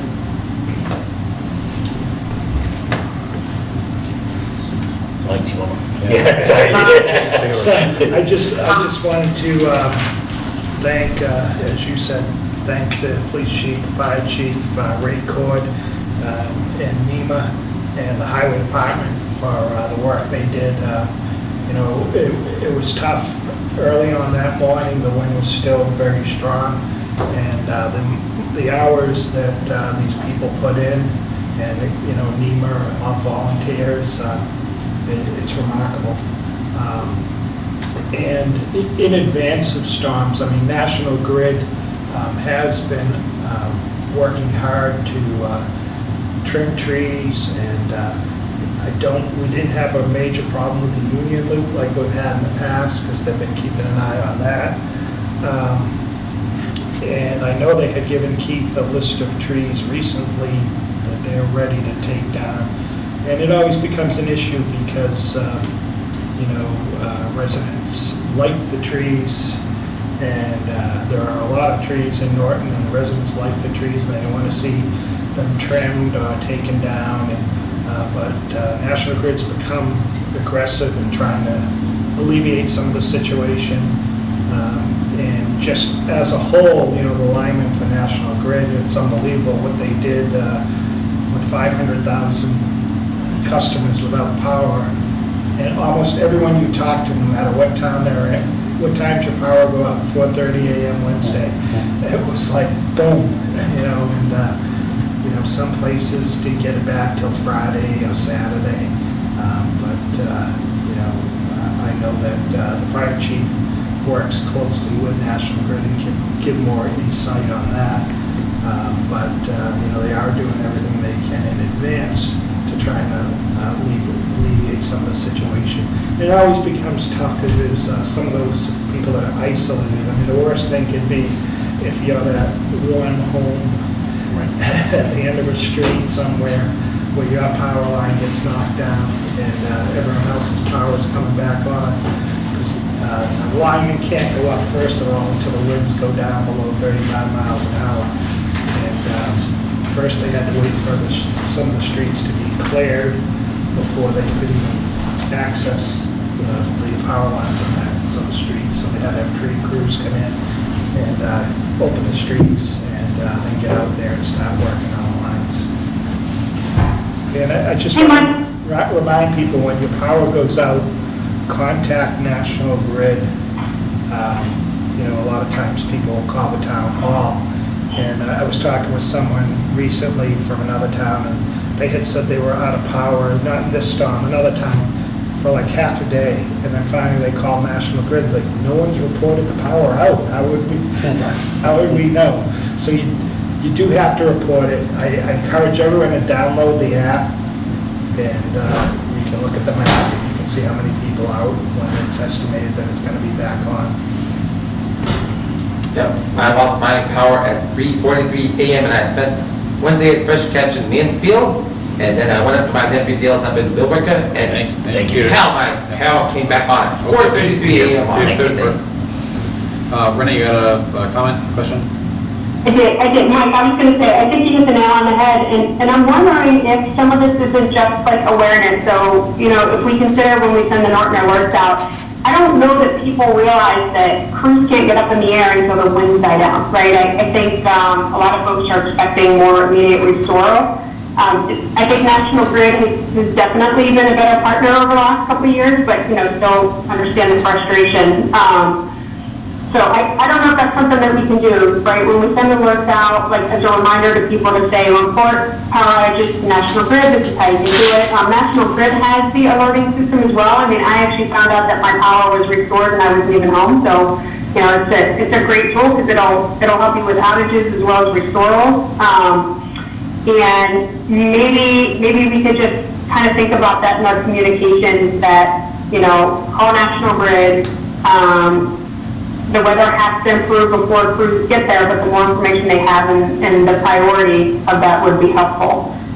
The other thing too, and I'll just note because you made a comment about the app, I think several of us were lucky that Jack had power and had internet because I couldn't even, as soon as the power went out, and I imagine it's whatever substation or whatnot that Verizon has, but I had absolutely no cell coverage, so I couldn't, the only thing I could do was text. I couldn't pull anything up online, I can look at outage maps, and I think others were in that position too. So just a note there that there's still a limitation for us. Michael? Mr. Chair, Mike, has there been a tally of the cost of the storm yet between overtime and what other costs? Have you done a tally on that? I haven't got that yet. Okay. And have we thought about what seems to be happening, and it's my observation, I'm not a meteorologist, storms, we know we're going to get at least two really bad storms a year. And while we look into overtime and so forth, the fire, highway and that separately, should we be pulling that out in our budget saying, we know we're going to get at least two bad storms a year, we're going to identify that financially and roll that back in? Or, I'm not even sure if it's necessary or not, but I think what it does is raises awareness. Like when people see overtime numbers and they see this huge thing, that a storm's gonna cost us $20,000, I don't know, I'm just throwing an arbitrary number out there, so much a storm. It's hard to figure that out. I know that the chiefs, when they figure their overtime, they, figure that there's gonna be snowstorms, or there may be, bad weather like we had the other day where they have to call people in. But as you're talking about that, just to educate people, this is going to keep happening. It just seems like we're getting stronger and stronger storms, and I'm just amazed on the day of the storm. And this is a storm that I know I went down the Cape Saturday to clear everything out of my yard. There was a lot of warning for this storm in advance. And then the day of the storm, I heard someone say, well, there's one gas station open in Hanover, but the lines are 20 cars deep. Like, what are you doing?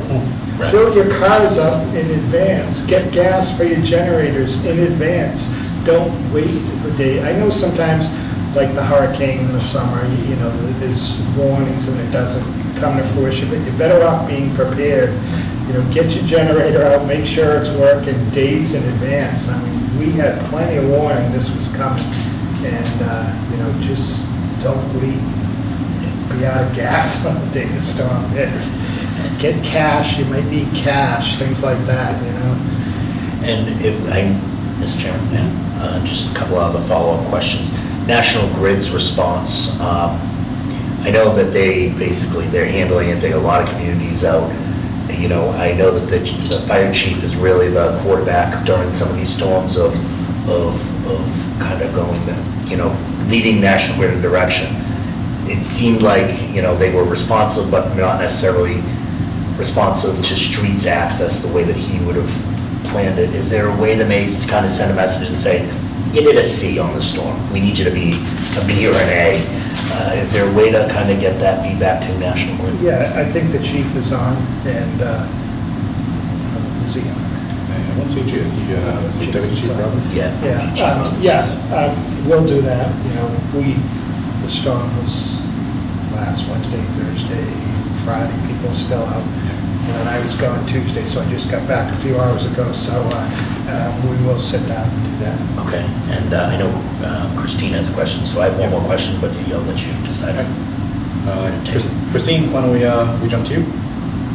Thanks. So my whole thing was that, so we just said at the beginning of this that there were people who have been waiting on here probably to discuss this, so could we let those people, could we let the public comment on this situation? Because I'm sure people didn't know at the beginning that they could speak about anything on the agenda. So can we just announce anybody who's not on the board can speak about this situation? Because I know they have, I feel like having to discuss what some of the issues are from other people, but if we could just announce that just so people feel free to express it, because that kind of is what these meetings are about. Thanks. Yep, absolutely. We do welcome any comments or questions from the public or feedback, or share your experiences. I'll speak about my experience. Great, excellent, thank you. So I live off North Washington Street, which is a pretty main road. It is not a dead end, like you mentioned prior, and we were without power for several days. I have been in contact with National Grid as well as the highway to get trees removed. I'm not one of the residents who would like the trees to stay. I have trees that are in the wires, and when I call up to voice my concern for about a year now, I'm told that by the highway department, it's National Grid's job because they're too close to the electric wires. And when I call National Grid says it's Verizon's problem, that Verizon needs to trim the trees. When you call Verizon, they say that they don't do tree trimming. So the townspeople are voicing their concerns to the appropriate people. We don't need education to get gasoline, we know that, we have generators. But the proactiveness of a corporation like National Grid is not comparable to TMLC or the Mansfield municipalities that are providing their people with electric. So I've also voiced my concerns to the town manager through the town website. I'm trying to reach out to the appropriate people so that we don't have to be without power for days. There's also a telephone pole on our street that needs appropriate bracing, just like the pole that fell a few buses down from ours. The same situation is going to happen. It's inevitable. Like you're saying, there's several storms each year, and this is the reoccurring issue that isn't being taken care of. Ms. Mello, could you just say your address again? I apologize. 25 North Washington Street. Thank you, Miss. Hey, I'm going to comment on that too, because when you were talking about the trees, it's funny because, I live on the opposite side, but I was going down North Washington during that storm, and it is very, there are a lot of trees in the line, a lot. And I was actually surprised to see that.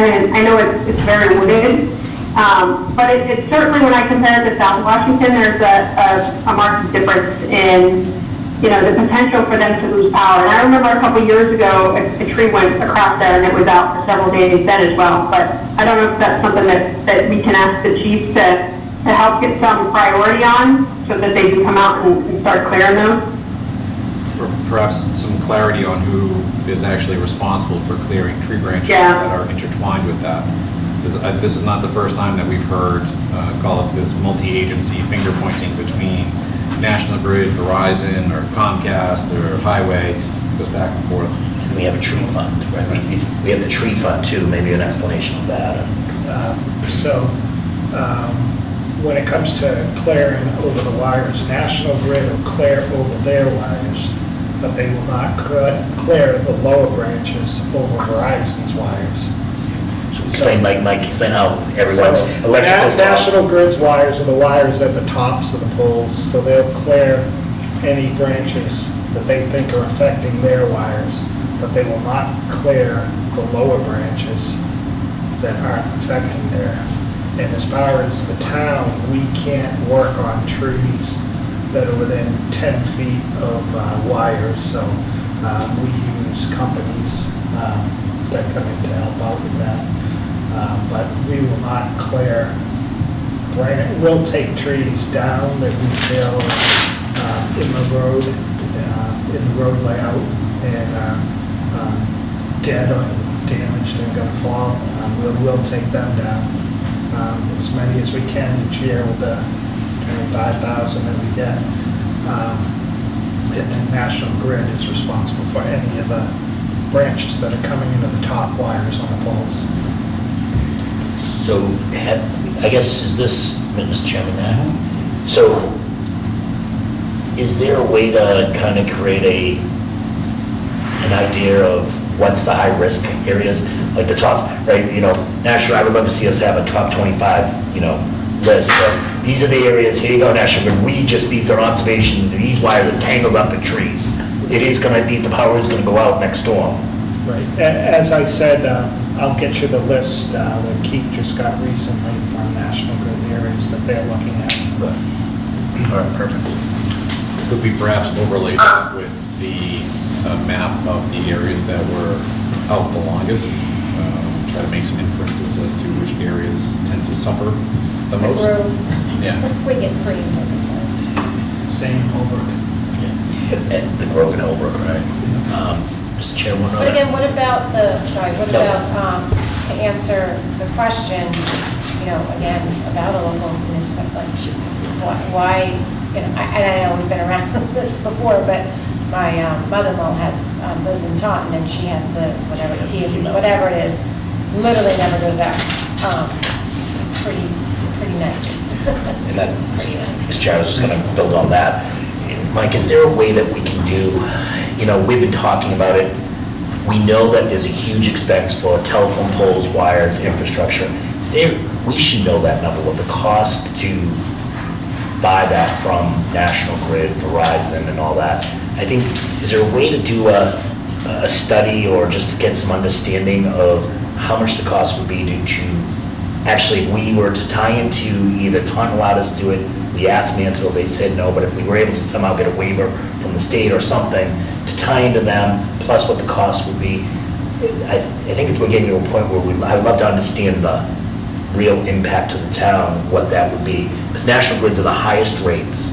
And I mean, it's not even per kilowatt, it's not even close per kilowatt. So I would love to get an understanding, and I'm not sure what a study like that would look like, what department would fall under. I mean, when I talk about a public works department, I would envision that falling in there. I mean, right now, it wouldn't fall under any department. It would really be money that would have to be appropriated, probably a substantial amount at town meeting to hire a consultant to make that determination. They'd have to look at the entire infrastructure and what we would have to purchase. Can we propose an RFQ to get a cost from engineering to find firms to do this and tell us what a cost is? Because we can't go to town meeting without a cost. So can we actually move forward with this and do an RFQ or a proposal to see what it would be so we can bring that to a town meeting? I think this is something that I guarantee you if we brought to town meeting, people would be like, yeah, let's move forward and let's get an understanding.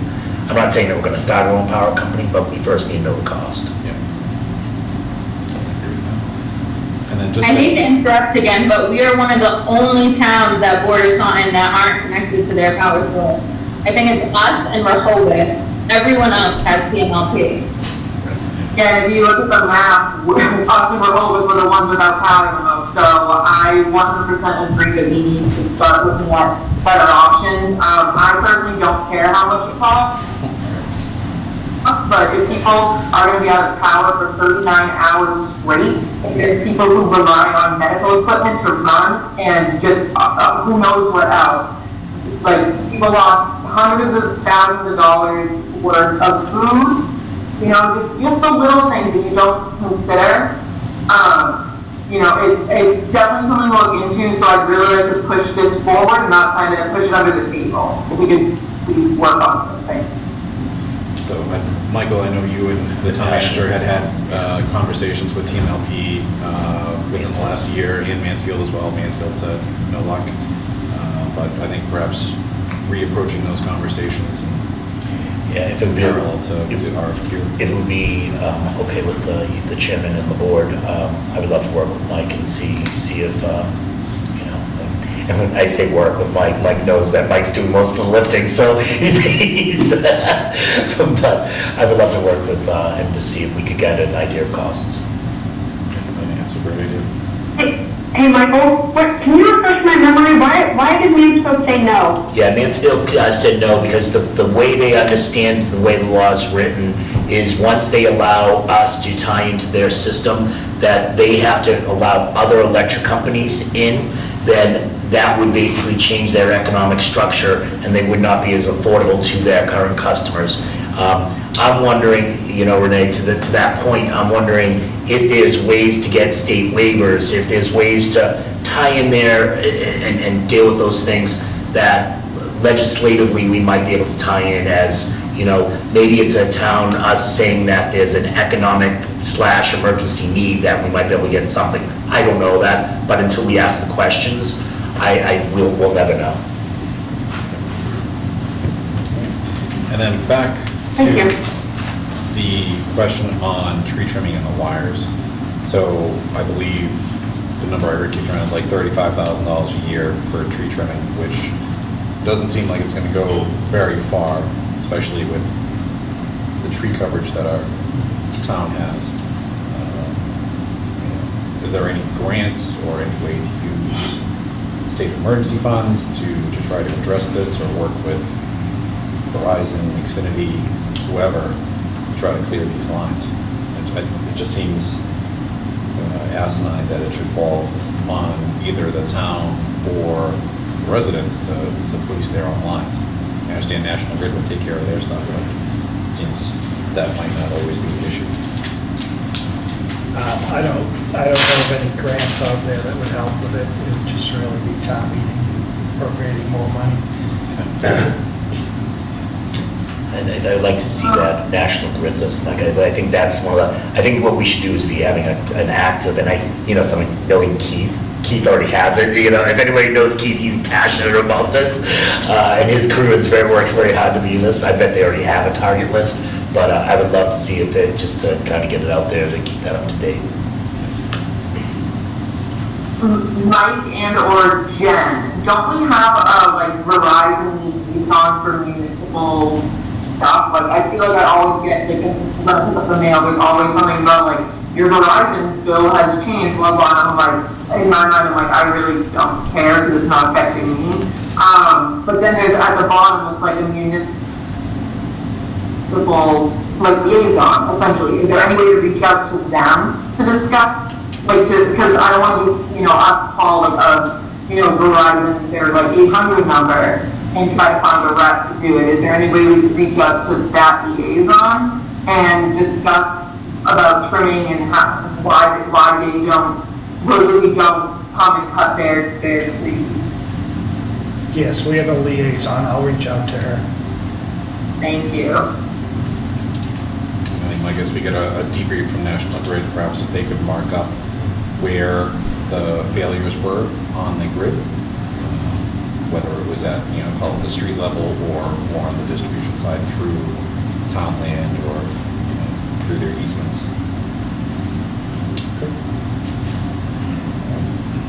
Thank you very much, Brittany, for joining and sharing your perspective.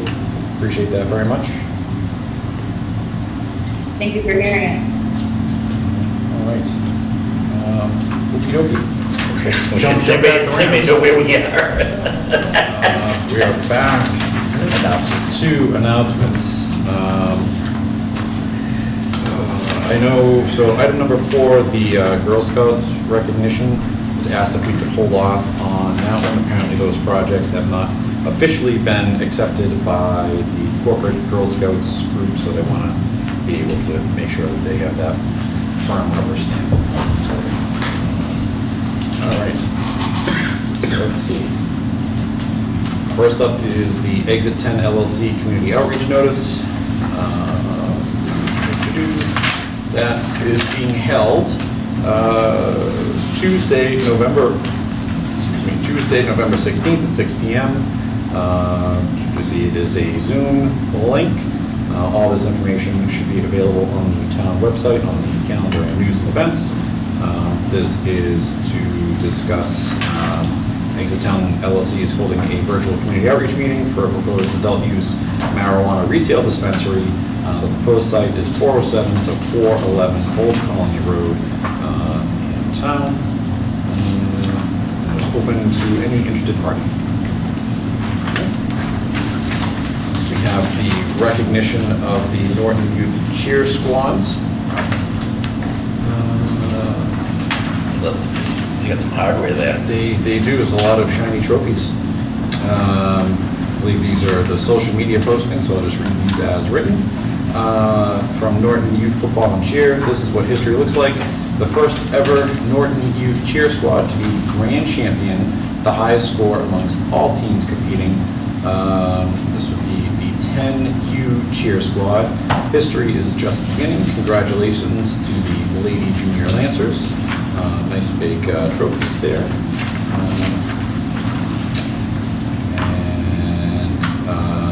Another post from them.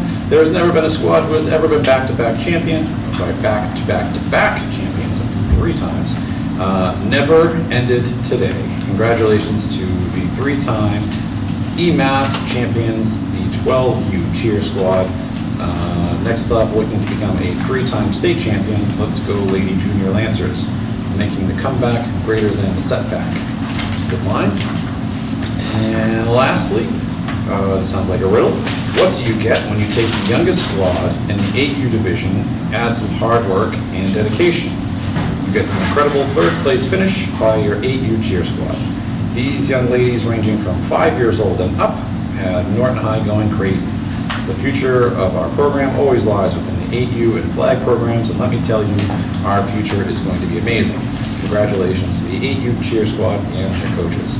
That's 3 teams, 8U, 10U, 12U, doing great things for Norton Youth Football and Cheer, so congratulations to all of them. That's amazing. I remember watching on Zoom over a year or 2 ago when they were waiting for their results. It's really incredible to see that excitement and anticipation and everybody cheering on. So congratulations to them.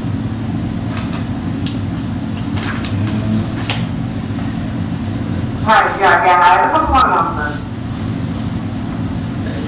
What was that, Christine? Sorry? She's a couple announcements. I have a couple more announcements. Shoot. Okay, Norton Public Library is holding their Friends of the Library book sale, fall book sale. It's inside the library. That's going on now. Tomorrow their hours are 9:30 to 6:30, and Saturday 9:30 to 1. Then we have on November 12th and 13th at 7 o'clock at the high school. There's a musical, Norton High School presents the Musical Theater International All Together Now. It's a global event celebrating local theater. So you can check out that show. And then on Sunday, November 14th, there's going to be a holiday craft fair sponsored by the class of 2023. 9 a.m. to 1 p.m. at the high school, well, I'm sorry, 6, yeah, it's what's in Green, which is not high school. It's free entry, so come down, that's all. All right. Excellent. Thank you, Christine. So we did have recognition of the Boy Scouts leading the pledge. I don't see their names anywhere, so perhaps we can look them up for our next meeting. All right. Any other announcements? Seeing none, We will jump back into new business to discuss voting to award the joint salt bid for 2021 and 2022. Mike, take it away to the land of salt. This is a bid we're part of every year. There's 29 communities that are part of this process, and it's always run by Medfield. And this year, the bid came in with Eastern Minerals at $65 per ton delivered as the primary bidder, and the second bidder, Morton Salt, at $80.89 per ton delivered. Solar Salt, the primary bidder, Eastern Minerals, at $65 per ton delivered. And treated salt, primary bidder, Eastern Minerals, at $83 per ton delivered. And secondary bidder, Morton Salt, $96.89 per ton delivered. Winner. Good, and I see that there is a comparison to the cost from last year, which went up substantially. Holy moly. So for reference, rock salt for 2021, $43.18, treated salt $57.43. So that's gone up about a third. Assuming that's the haulers, right? That's usually where the costs are hauling. Any questions, comments, thoughts on the salt bid? Salty situation. You realize Morton Salt did road salt. I didn't either. Their kosher salt is top notch. Chair would entertain a motion to accept the winning bid for salt. Lost my agenda. Oh, there it is. Sorry. Philip gave me a lot of papers tonight. Chair would entertain a motion to award the joint salt bid for 2021 to 2022 as proposed. So moved. Second. Renee? Yes. Christine? Yes. Meg? Yes. Michael? Aye. 2 vote yes. On to the second page again. Next up is another highway item. Keith would like to declare the Highway Department's 1994 GMC 6-wheeler plow truck as surplus. My math skills are not super great, but that seems like a 27-year-old truck, which seems like we got our money worth out of it. Any questions, concerns, comments on that? You can't get to 30. Just I withdraw my comments. All right. So Chair would entertain a motion to declare as surplus the Highway Department's 1994 GMC 6-wheeler plow truck. So moved.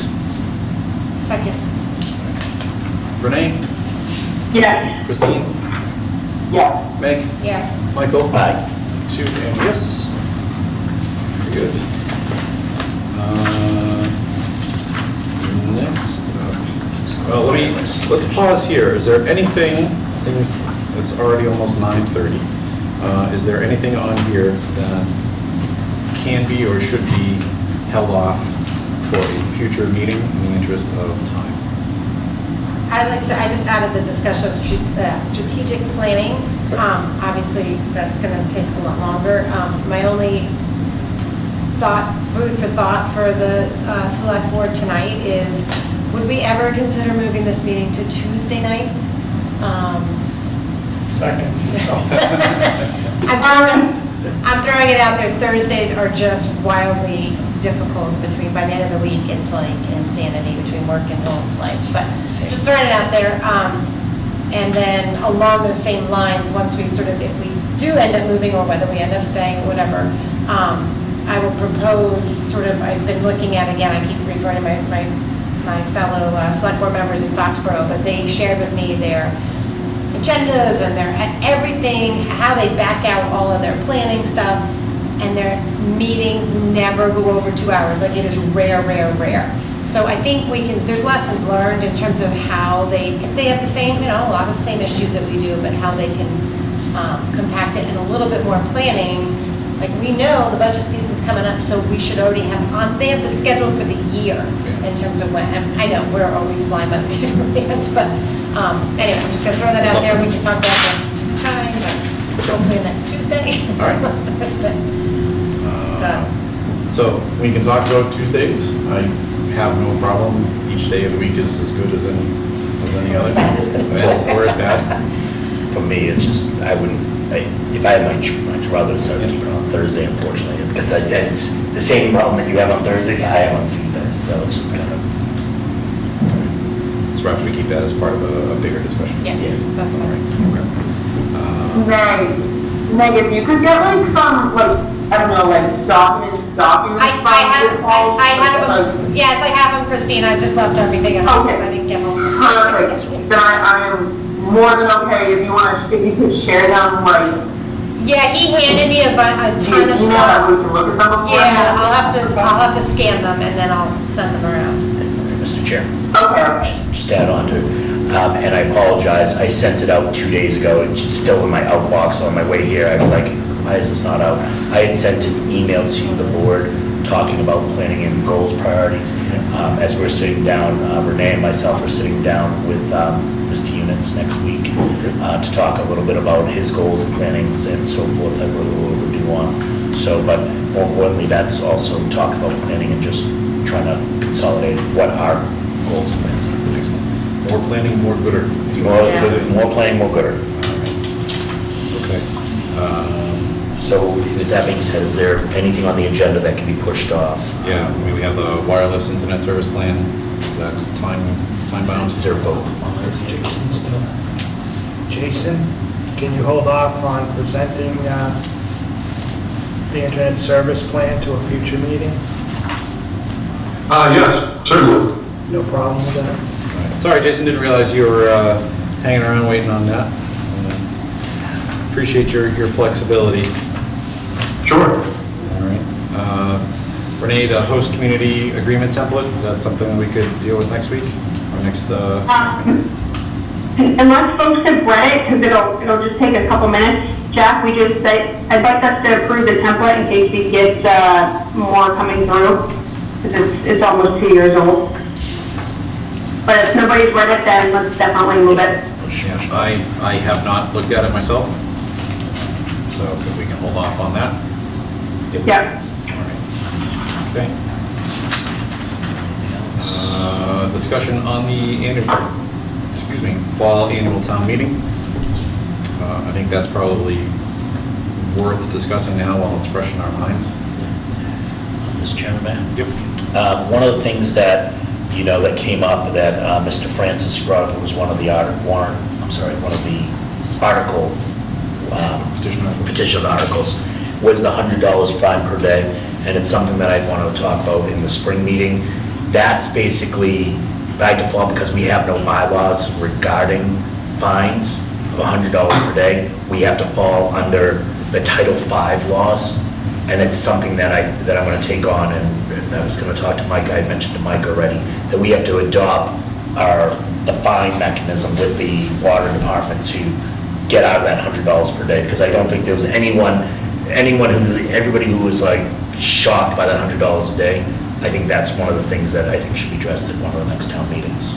There's a bylaw change regarding that, why specifically the fines on water hookup, which is really designed about failing septic tanks being poured into the ground directly, not hookup of water service.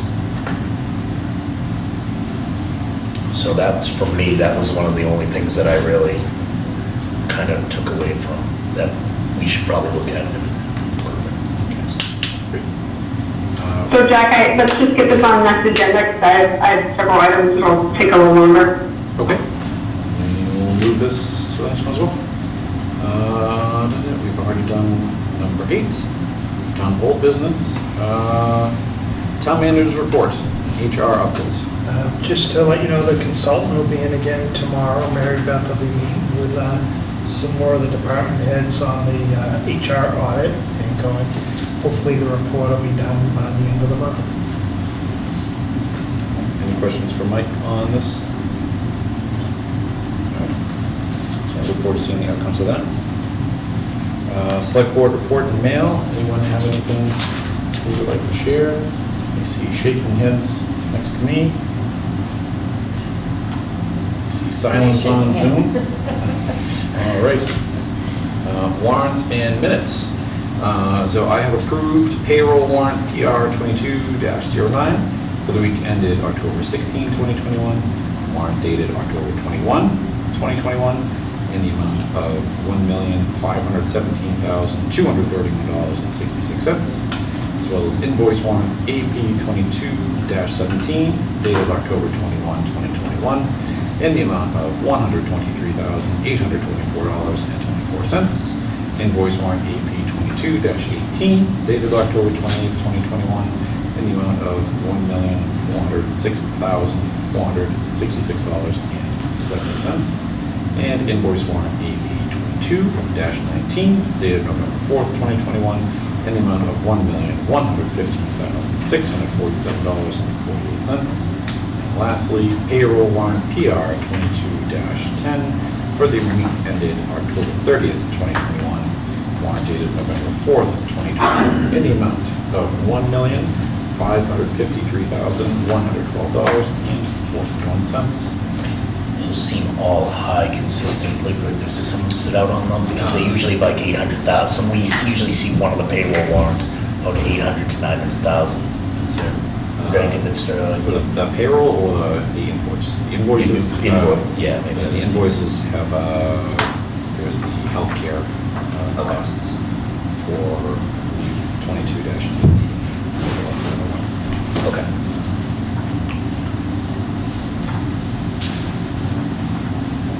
Yeah, no worries. All right. Which brings us to our favorite topic of minutes. So I have read and okay with the August minutes. We can try to clear those out. So Chair would entertain a motion to approve the minutes from August 5th and August 18th, 2021. So moved. Second. Renee? Yes. Christine? Yes. Meg? Yes. Michael? Aye. 2 and yes. That is where my reading ended. And I apologize. I thought when it was the meeting, when it was, we designated each other to do certain sections, like Meg was supposed to do August, I was gonna do September 9th, I think Jackie was the 16th. Yep. Something like that.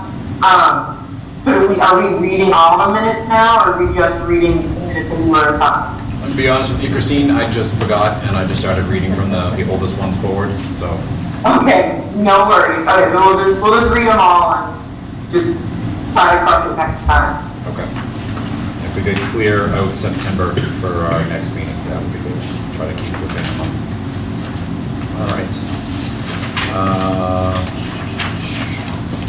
Our next meeting appears to be set for November 18th. That work for everybody? Which, I'm sorry, what is it? November 18th. So we're skipping. I think we're off cycle of Veterans Day. That'll do it. Yep. Okay. Okay, 18th it is. So, I'm sorry, Jack, so are we then gonna have the next week is Thanksgiving, are we staying off schedule for the next month? And I asked because I have, EDC on the week that I don't have the board, so this puts me back to back. I don't think we have a choice with Veterans Day and Thanksgiving, Renee.